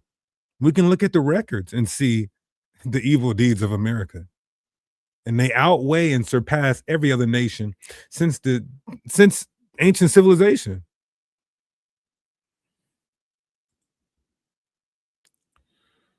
Let me go down to okay, here we go. Verse 11. Revelation 18 and 11. The merchants of the world will weep and mourn for her, for there is none left to buy their goods. The merchants of the world will weep and mourn for her, for there is no one left to buy their goods. She bought great quantities of gold, silver, jewels, pearls, fine linen, purple, silk, scarlet cloth, things made of fragrant thine, wood, ivory goods, and objects made of expensive wood and bronze, iron, and marble. She also bought cinnamon, spice, incense, myrrh, frankincense, wine, olive oil, fine flour, wheat, cattle, sheep, bars. We got greens, beans, horses, wagons, and bodies, that is, human slaves. America had the most slaves. Millions and millions of West Africans, millions and millions of indigenous people, and are the number one consumer of all nations. This is talking about none other than the end time world power America, prophesied to be destroyed. You was gonna say something? Yeah, did you what version did you read? Verse 7 or did you or no? I probably skipped by it. I'm in the NLT. Okay, can we see what verse 7 says? I want to take a look at that, please. Because how would it, what would the government look like? What would the infrastructure look like here in Babylon? Look what it says. She glorified herself and lived in luxury. So match it now with torment and sorrow. That's this place. She glorified herself and lived in luxury. That's the United States of America through the things that they have. That's what they have. A whole bunch of stuff in this country. The biggest consumer. They got the most gold. They got the most diamonds. They got the most money. They got the hoarders. Huh? I said hoarders. Oh, okay. She glorified herself and lived in luxury. So match it now with torment and sorrow. She boasted in her heart, I am queen on my throne. I am no helpless widow, and I have no reason to mourn. Or in Isaiah 47, it says something similar about Babylon. It says, she says that I will sit as a lady forever, meaning I'm going to always be in power. The idea that the United States of America would ever lose a war, when I was a child, it was like laughable. Yeah, right. But this is why the prior chapter, and this is so good. Put one in the chat if you guys have ever heard, you know, the Babylon or the little horn or in Revelation or Daniel, that's referring to the Islamic Empire. That's the Muslims. No, it's not. How you know is the prior chapter, Revelation 17, it says that there are 7 kings, 5 are fallen, and 1 is, and the other one is not yet come. And it says, and then there's the 8th, which is of the 7th and goes into perdition. This is it all goes back to Rome. Let me make it very clear. All of this goes back to Rome. The United States of America is just the revitalized Roman Empire. Why do you think there's Latin written on the back of the dollar bills? Why do you think there's Latin written on the coins? Why do you think there's Latin written on some of the infrastructure here, like the some of the courts and things of that nature? We don't speak Latin. Latin has been a dead language for like 1,400, 1,500 years. But Latin goes back to Rome, just like the people here go back to Rome. And this government goes back to Rome. Because this government goes back to the United Kingdom. Well, it's really a cluster of a bunch of governments, but chiefly goes back to Britain, the United Kingdom. And then Britain, where does it come from? Well, it comes from Rome. Western European civilization goes back to the Roman Empire. So just wanted to and look at the last verse, because if you say this is the Vatican, I just want to just speak from a Rogerian perspective. If you say this is a Vatican, then you have to deal with verse 24 as well, especially how the Vatican, it just doesn't fit the Vatican. If you say it's the Vatican, it doesn't make sense. If you say it's Jerusalem, it doesn't make sense. If you say it's a world system, it doesn't make sense. Look at verse 24. It says, in your streets flowed the blood of the prophets and of God's holy people. Now you could possibly argue this being Jerusalem, because Jerusalem is the place that kills the prophets. But then it says, and the blood of the people slaughtered all over the world. This is America. You can't, it's spiritually Egypt, yes, for a multiplicity of reasons. But this is America. God's chosen people have been slaughtered here, and they have slaughtered people all over the world. It's not even close when you compare. All praises. And Thawada, Danny Boy, for the super chat donation. Greatly appreciate you for supporting. Hey, may the Most High bless you 100-fold. All praises. So we put a link in the chat for the questions, comments, and smoke. I want to just get some updates as well on, let's see. Let's get some updates here. Allegedly agreed to a temporary ceasefire. The ceasefire would take place for 2 weeks. Now, if this is true, and I say it that way because it's hard to trust anything that comes from Donald Trump. He's all over the place, especially when it comes to questions of war. Somebody says, how does Jerusalem not make sense? Because it says that this place is the end time world power that is over all nations and has the blood of the prophets there. He said, Israel isn't behind this, huh? I don't know what you mean. It's just not matching up with Israel. Israel's not the number one consumer of all nations. And Israel is not going to be destroyed forever like Babylon. Why? Because the Bible says when Jesus Christ comes back to save his people, they will dwell in Israel forever. So it can't be Jerusalem, Israel, brother. You heard? Peace, life and death. At least it would be a relief from what he was threatening to do later tonight. This morning, he had posted on Truth Social that he would carry out the absolute destruction of Iran's civilization if they don't agree to open the Strait of Hormuz. Now it appears, if this is true, that there will at least be a ceasefire for 2 weeks. No, yeah. So look, guys, don't think that it's true. So there's a giant if in there. So what Trump is saying is that the Pakistanis who were trying to lead the negotiations came to him and said, what if we do, and this happened before the show, and then Trump responded while we were live, okay, saying, the Pakistanis said, why don't we do a 2-week pause, don't go annihilating anyone, but the Iranians had already cut off contact and said, we're not interested in negotiations anymore, right? Right. And so now Trump is saying, yeah, okay, I'll do the 2-week pause as long as Iran opens up the Strait of Hormuz. But Iran isn't going to open up the Strait of Hormuz, and Iran has already cut off talks. So this is Donald Trump talking to himself. Like if he uses it as an excuse without the strait being open to not do something, great. That's great. I'll take it. That's great. Right? But, and I'm super happy to have it be a bluff. I'm super happy for him not to ever do anything like this.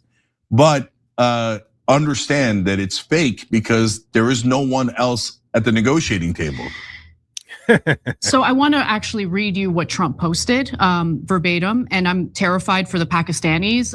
Please be careful. The Israelis are probably going to try to kill you. But with that in mind, this is what Trump posted. Man, Assad, we're living in a worst case scenario, bro. Yeah, we want to see some. Want to see some more stuff? Yeah. So give me a second. Give me a second. The official BRICS Twitter handle. It says, Iran launches new wave of missiles toward Israel 10 minutes after President Trump announced 2-week ceasefire, IDF says. So Trump announced the ceasefire via Truth Social. 10 minutes later, Iran launched more missiles towards Israel. Because you have to remember, like I think his name is Cenk Uygur, the founder of the Young Turks, Iran is not at these negotiating tables. These are negotiations between the United States and Pakistan. It's the United States and Pakistan that are having these talks about not going in there at 8 p.m. Eastern tonight and destroying the entire Iranian civilization. Because what I would assume is Pakistan relies on the goods that go through the Strait of Hormuz. But it's not Iran, more importantly, just to reiterate that is there having these discussions. which is why 10 minutes after they have these ceasefire agreements, when Pakistan and the United States, Iran launches more missiles towards Israel. So will the United States say, you know what, we're going to actually annihilate you? I don't know. I don't think so, but we'll see. These next 2 weeks should be very interesting. But what we see something very consistently is, again, this game of chicken that Donald Trump is trying to play, which is basically what Shank just said, that he's using this as a bluff to now justify him not doing anything. But eventually there's going to, especially after you unaliving all these people in Iran, there's going to be a time where they're going to call your bluff. They are kind of in a sense right here where they're bombing 10 minutes after your alleged peace agreement. But you can't keep moving the goalposts further and further and further. You can only move it so much further. So wanted to bring that out. With that, I will put a link in the chat. Anybody got questions, comments, or smoke, you can hit the link. Give you all about 15 minutes to do so. Probably about 15-ish minutes to do so. So there's a link that is in the chat. I will, how do I put it? There's the link right there. It's in the chat. So you guys got any questions, comments, or smokes? Let us know. Smokes. Question, comment, or smoke, let us know. And we will continue. According to Isaiah 9:6, how will Christ rule in the kingdom? In a physical body or as a spirit? In a physical body. It tells us in the book of Acts chapter 1, the same way we saw Christ leaving is the same way we'll see him coming back. And he left in a physical body after he resurrected. Somebody asked, is the Genesis calendar available? Yes. We've got some things that we're going to be adding to that too soon. So just wait for that. Check back with us probably in a few days.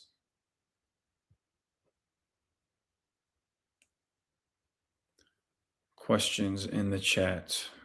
Or again, we've got the link. I'll post it one more time. Here goes the link if anybody wants to join the panel and have a discussion on anything that was talked about today or anything that's not on topic either.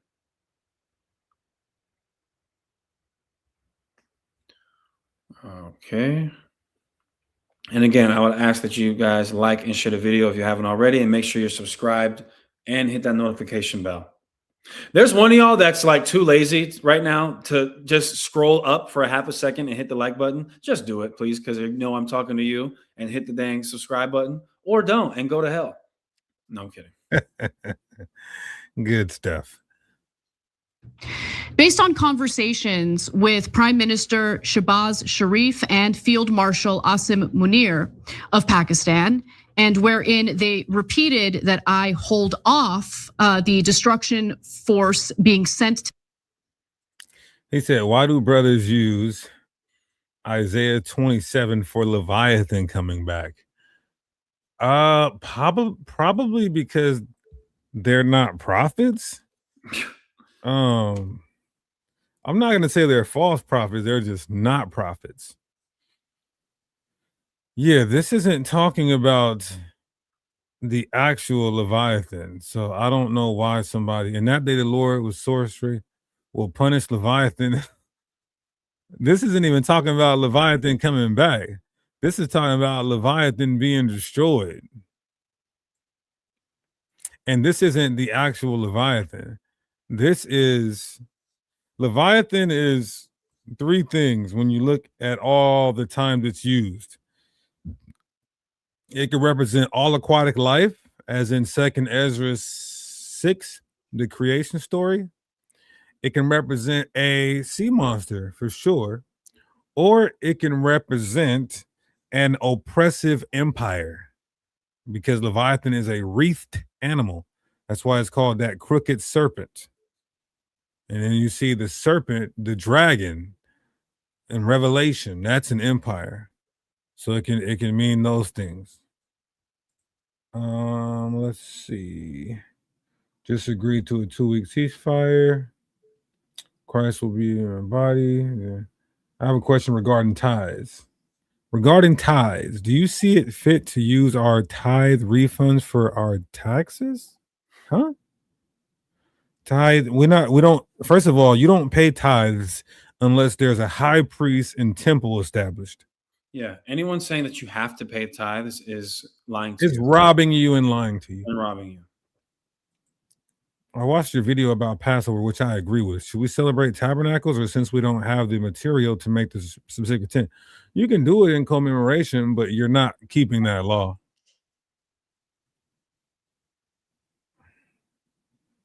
We went over Leviathan in Genesis varsity. That's true too. He asked a question: why do brothers break it down incorrectly? Because they're not in Genesis varsity.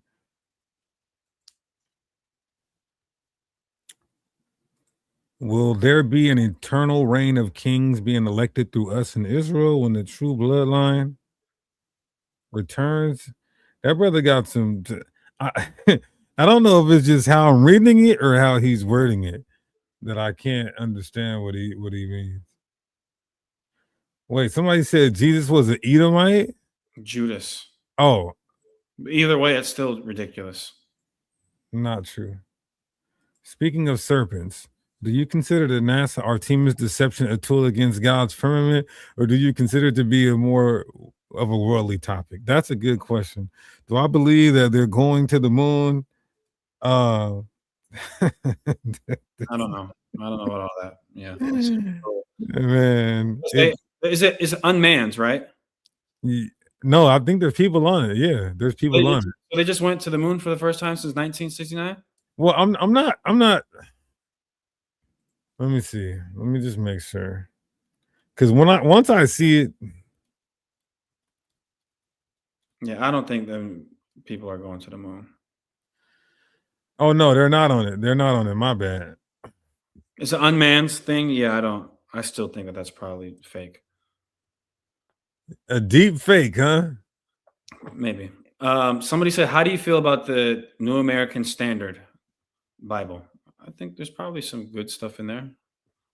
What other camps agree with your doctrine so I can follow them? Okay. He means like watch them as well.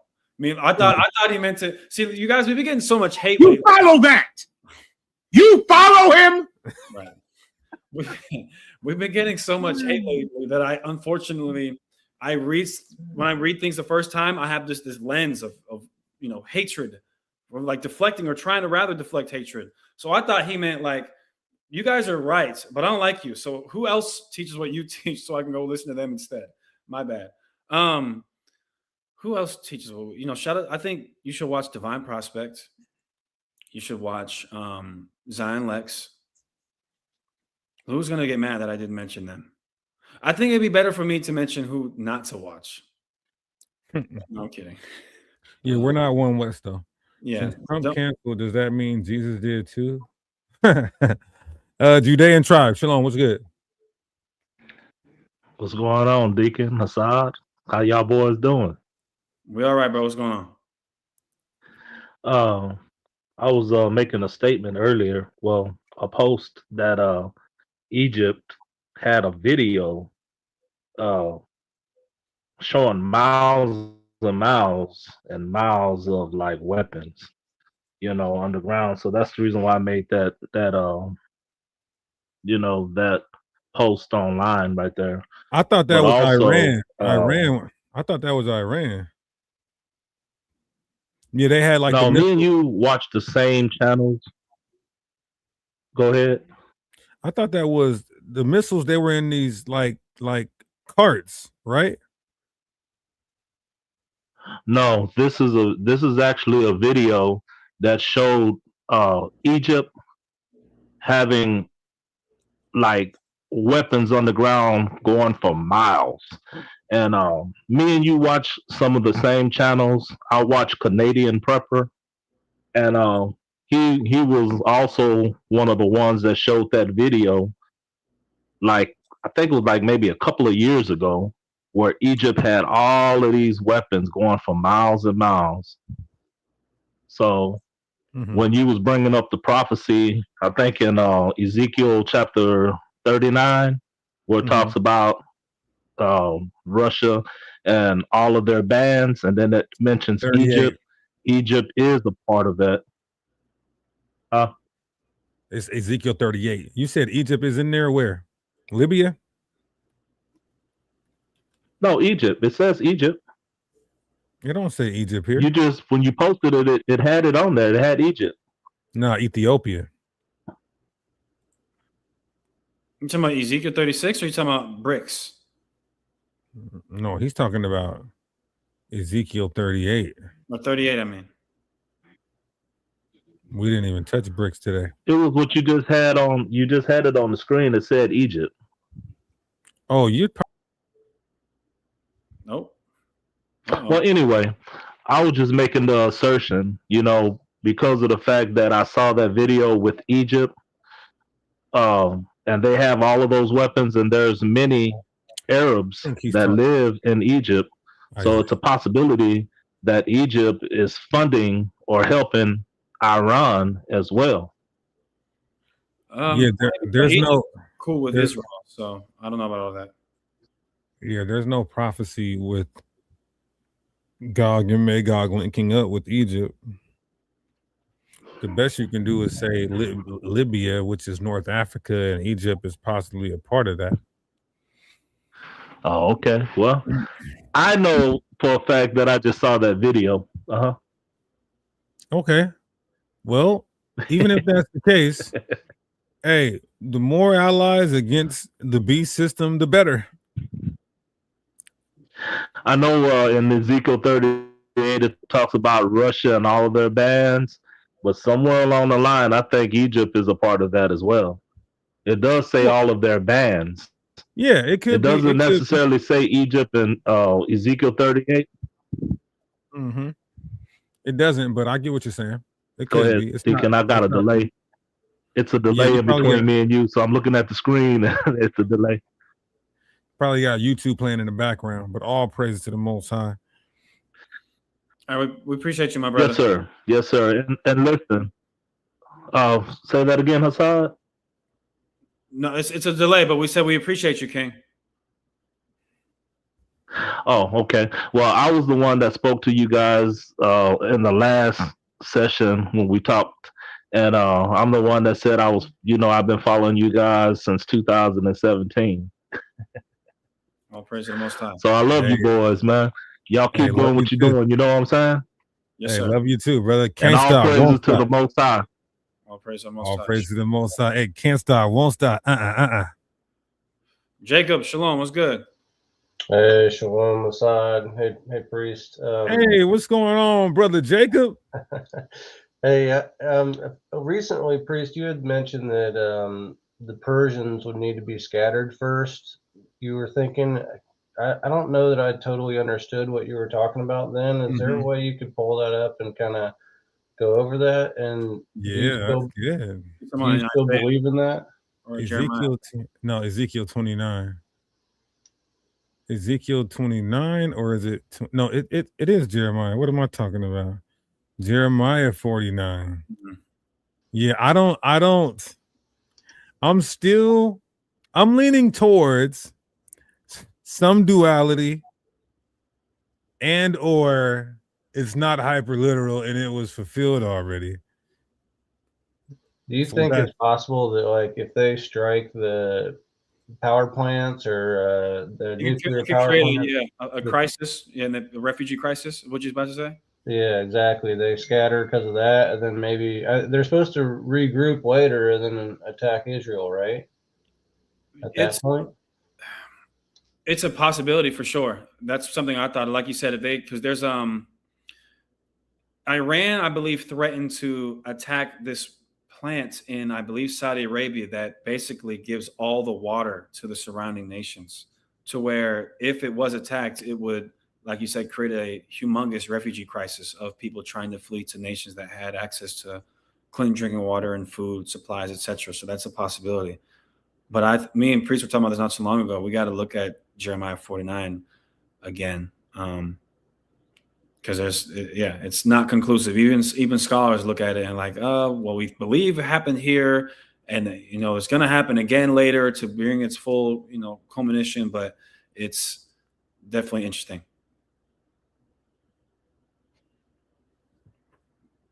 Yeah, agreed. I've been trying to think about how that would happen. It seems like there's more steps to go in the prophecy based Right. on that.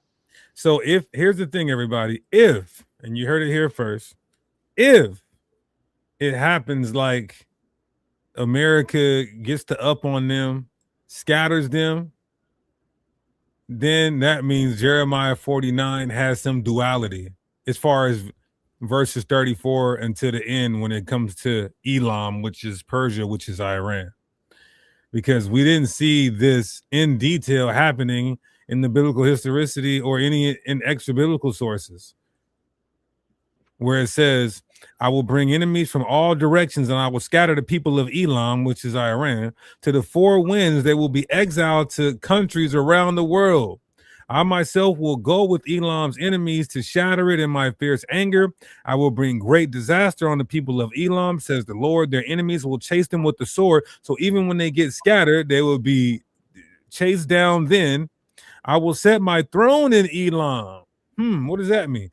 Saith the Lord, I will destroy its king and officials, but I will restore the fortunes of Elam in days to come. I, the Lord, have spoken it. So scholars who are more, not just scholars, but I lean more towards either this is A, it being hyper literal and it was fulfilled, or B, there's some duality. We see some conquering of Iran, ancient Iran, a regional possible scattering, but we don't see the Lord's throne there and then them being restored to how they formerly were. So you either have to say it hasn't come to pass at all, it's about to come to pass, it hasn't come to pass and it's about to come to pass, or there's some duality in it. Some of it happened, some of it still has yet to happen, or it did happen and there's a lot of hyper literal language in there. That's your only three options.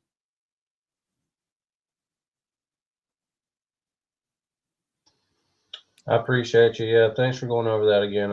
I remember you talking about Elon now, so that makes sense.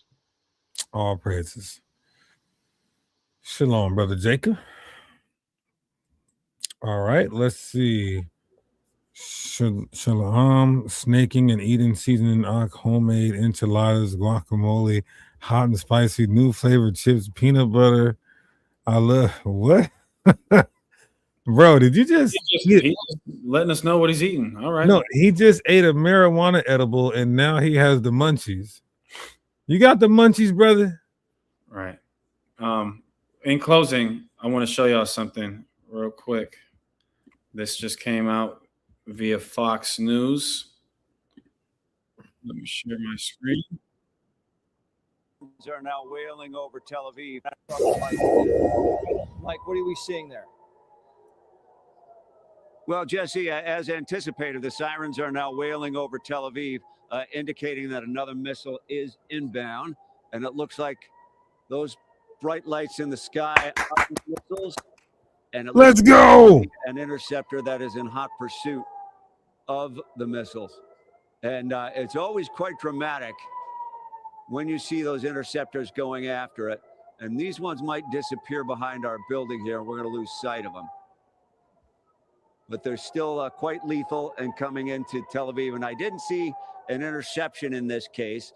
Should be able to hear it in a second or so.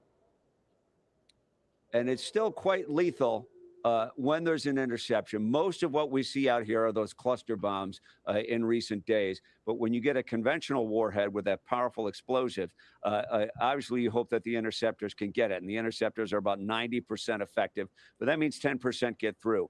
And those conventional warheads we've seen are quite powerful. They leave great craters in the ground. Still waiting to hear the impact on this one, which should come any second.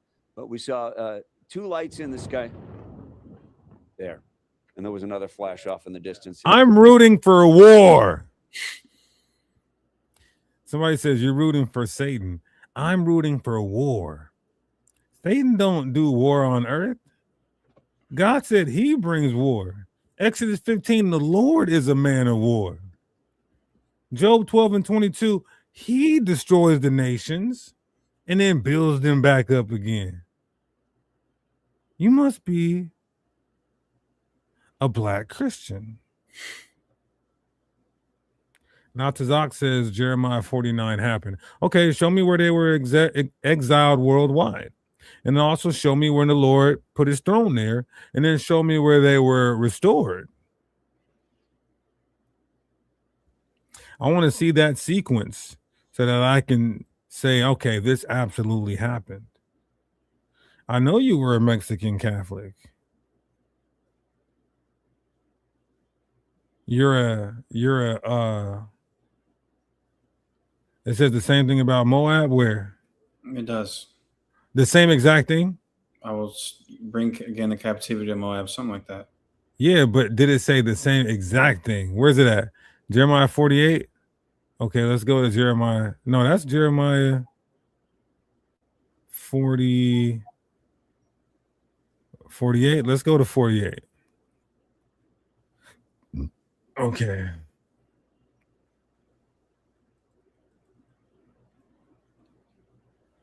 Do you believe in fallen angels? No. Okay, let's read Jeremiah 48. I want to see if it's the same language. You might have a point, not to Zach, but it better say what it's saying in 49. No one will ever brag about Moab again. There will also be a plot to destroy her, cut her off from being a nation. Listen to the cries of Moab, her story, her refugees.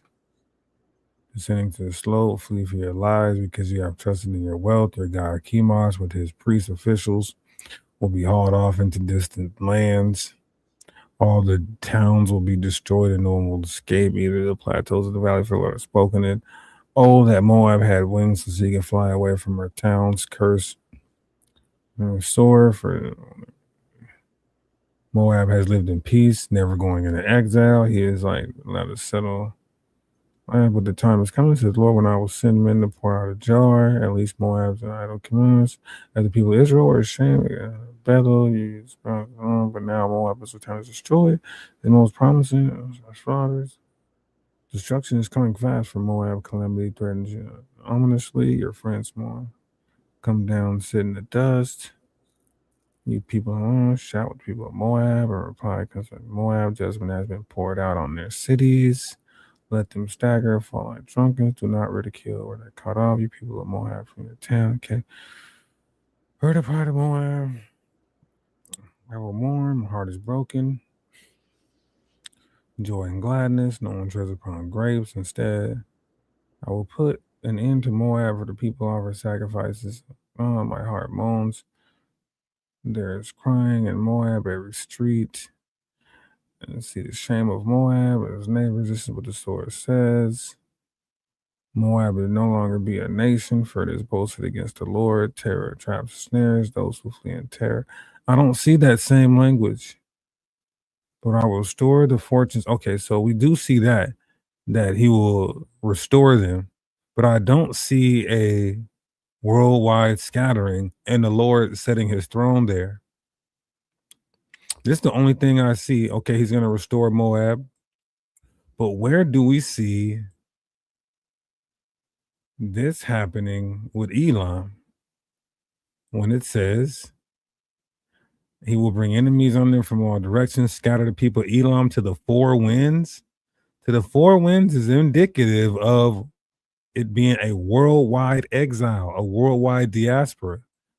They will be exiled to the countries around the world. It didn't say that about Moab.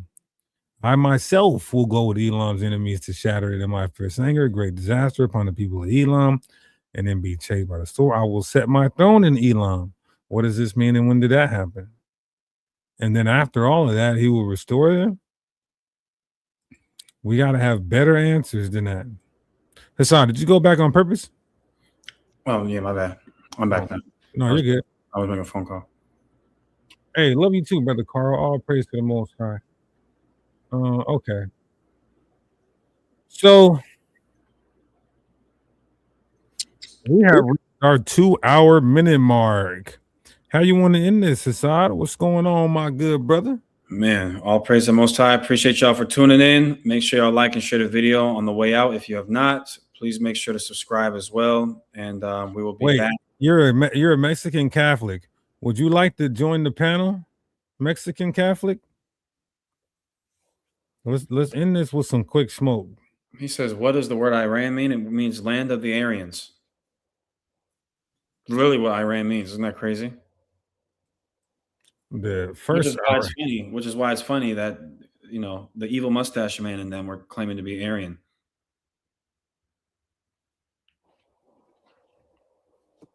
Iran. And really it's not Iran, it's Iran. Think about that, son. Oh, okay. So he's afraid. He's a fwady cat. In Genesis 6, when we look at the rest of scripture, it's talking about the sons of God, meaning the chosen line. The chosen line. It's not talking about angels and humans, some hybrid species. Not to Zog. Yeah, you can hear me? We hear you. What's going on? Did you hear my question? The question I was, think when was there a worldwide scattering of Elam? so. It's a video. I was doing research on this because remember, it was like a few months ago. I asked you this question. You remember when I asked you about this? I believe so. Yeah. And then you had told me it was like him ruling in the kingdom of men or whatever. Or His that's the answer throne? you told me? Yeah. I can see that, but I would like to see the sequence of So events. so I was doing research, right? It's a video on YouTube called The History of Elam.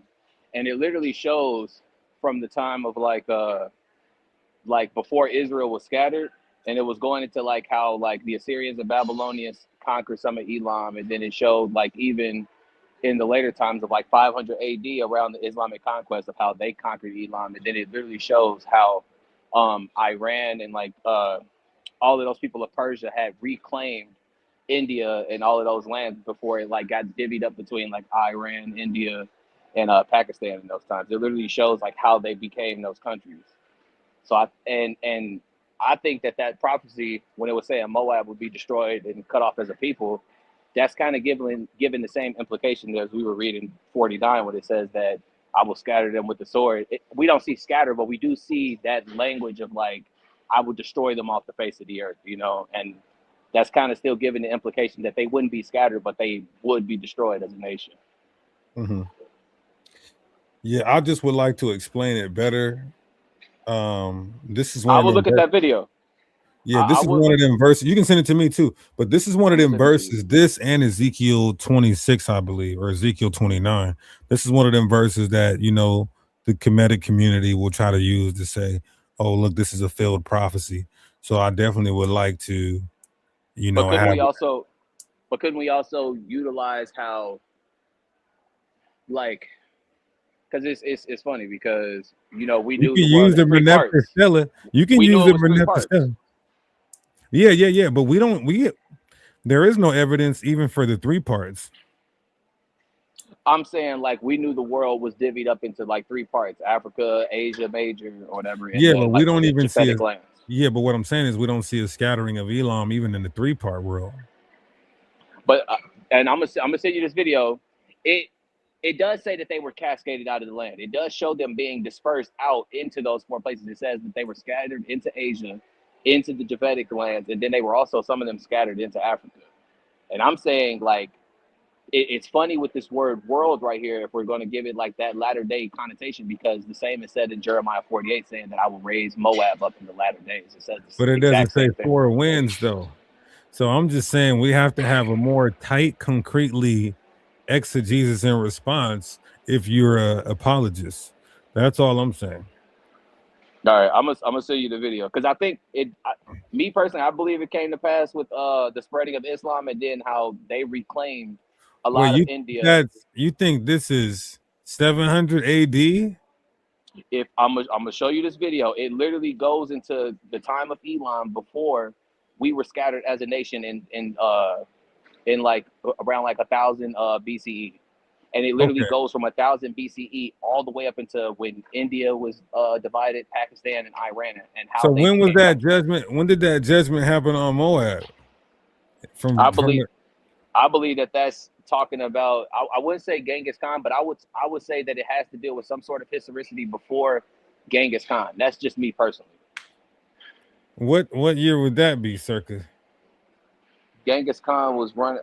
it would have to be before when Genghis Khan was running around and conquered, because it does go into how Genghis Khan invaded them too, but then they were defeated by I forgot the people that they utilized, but it's some real good history with. So you're saying that would mean you're saying all of this from 48 and 49 is all after Christ?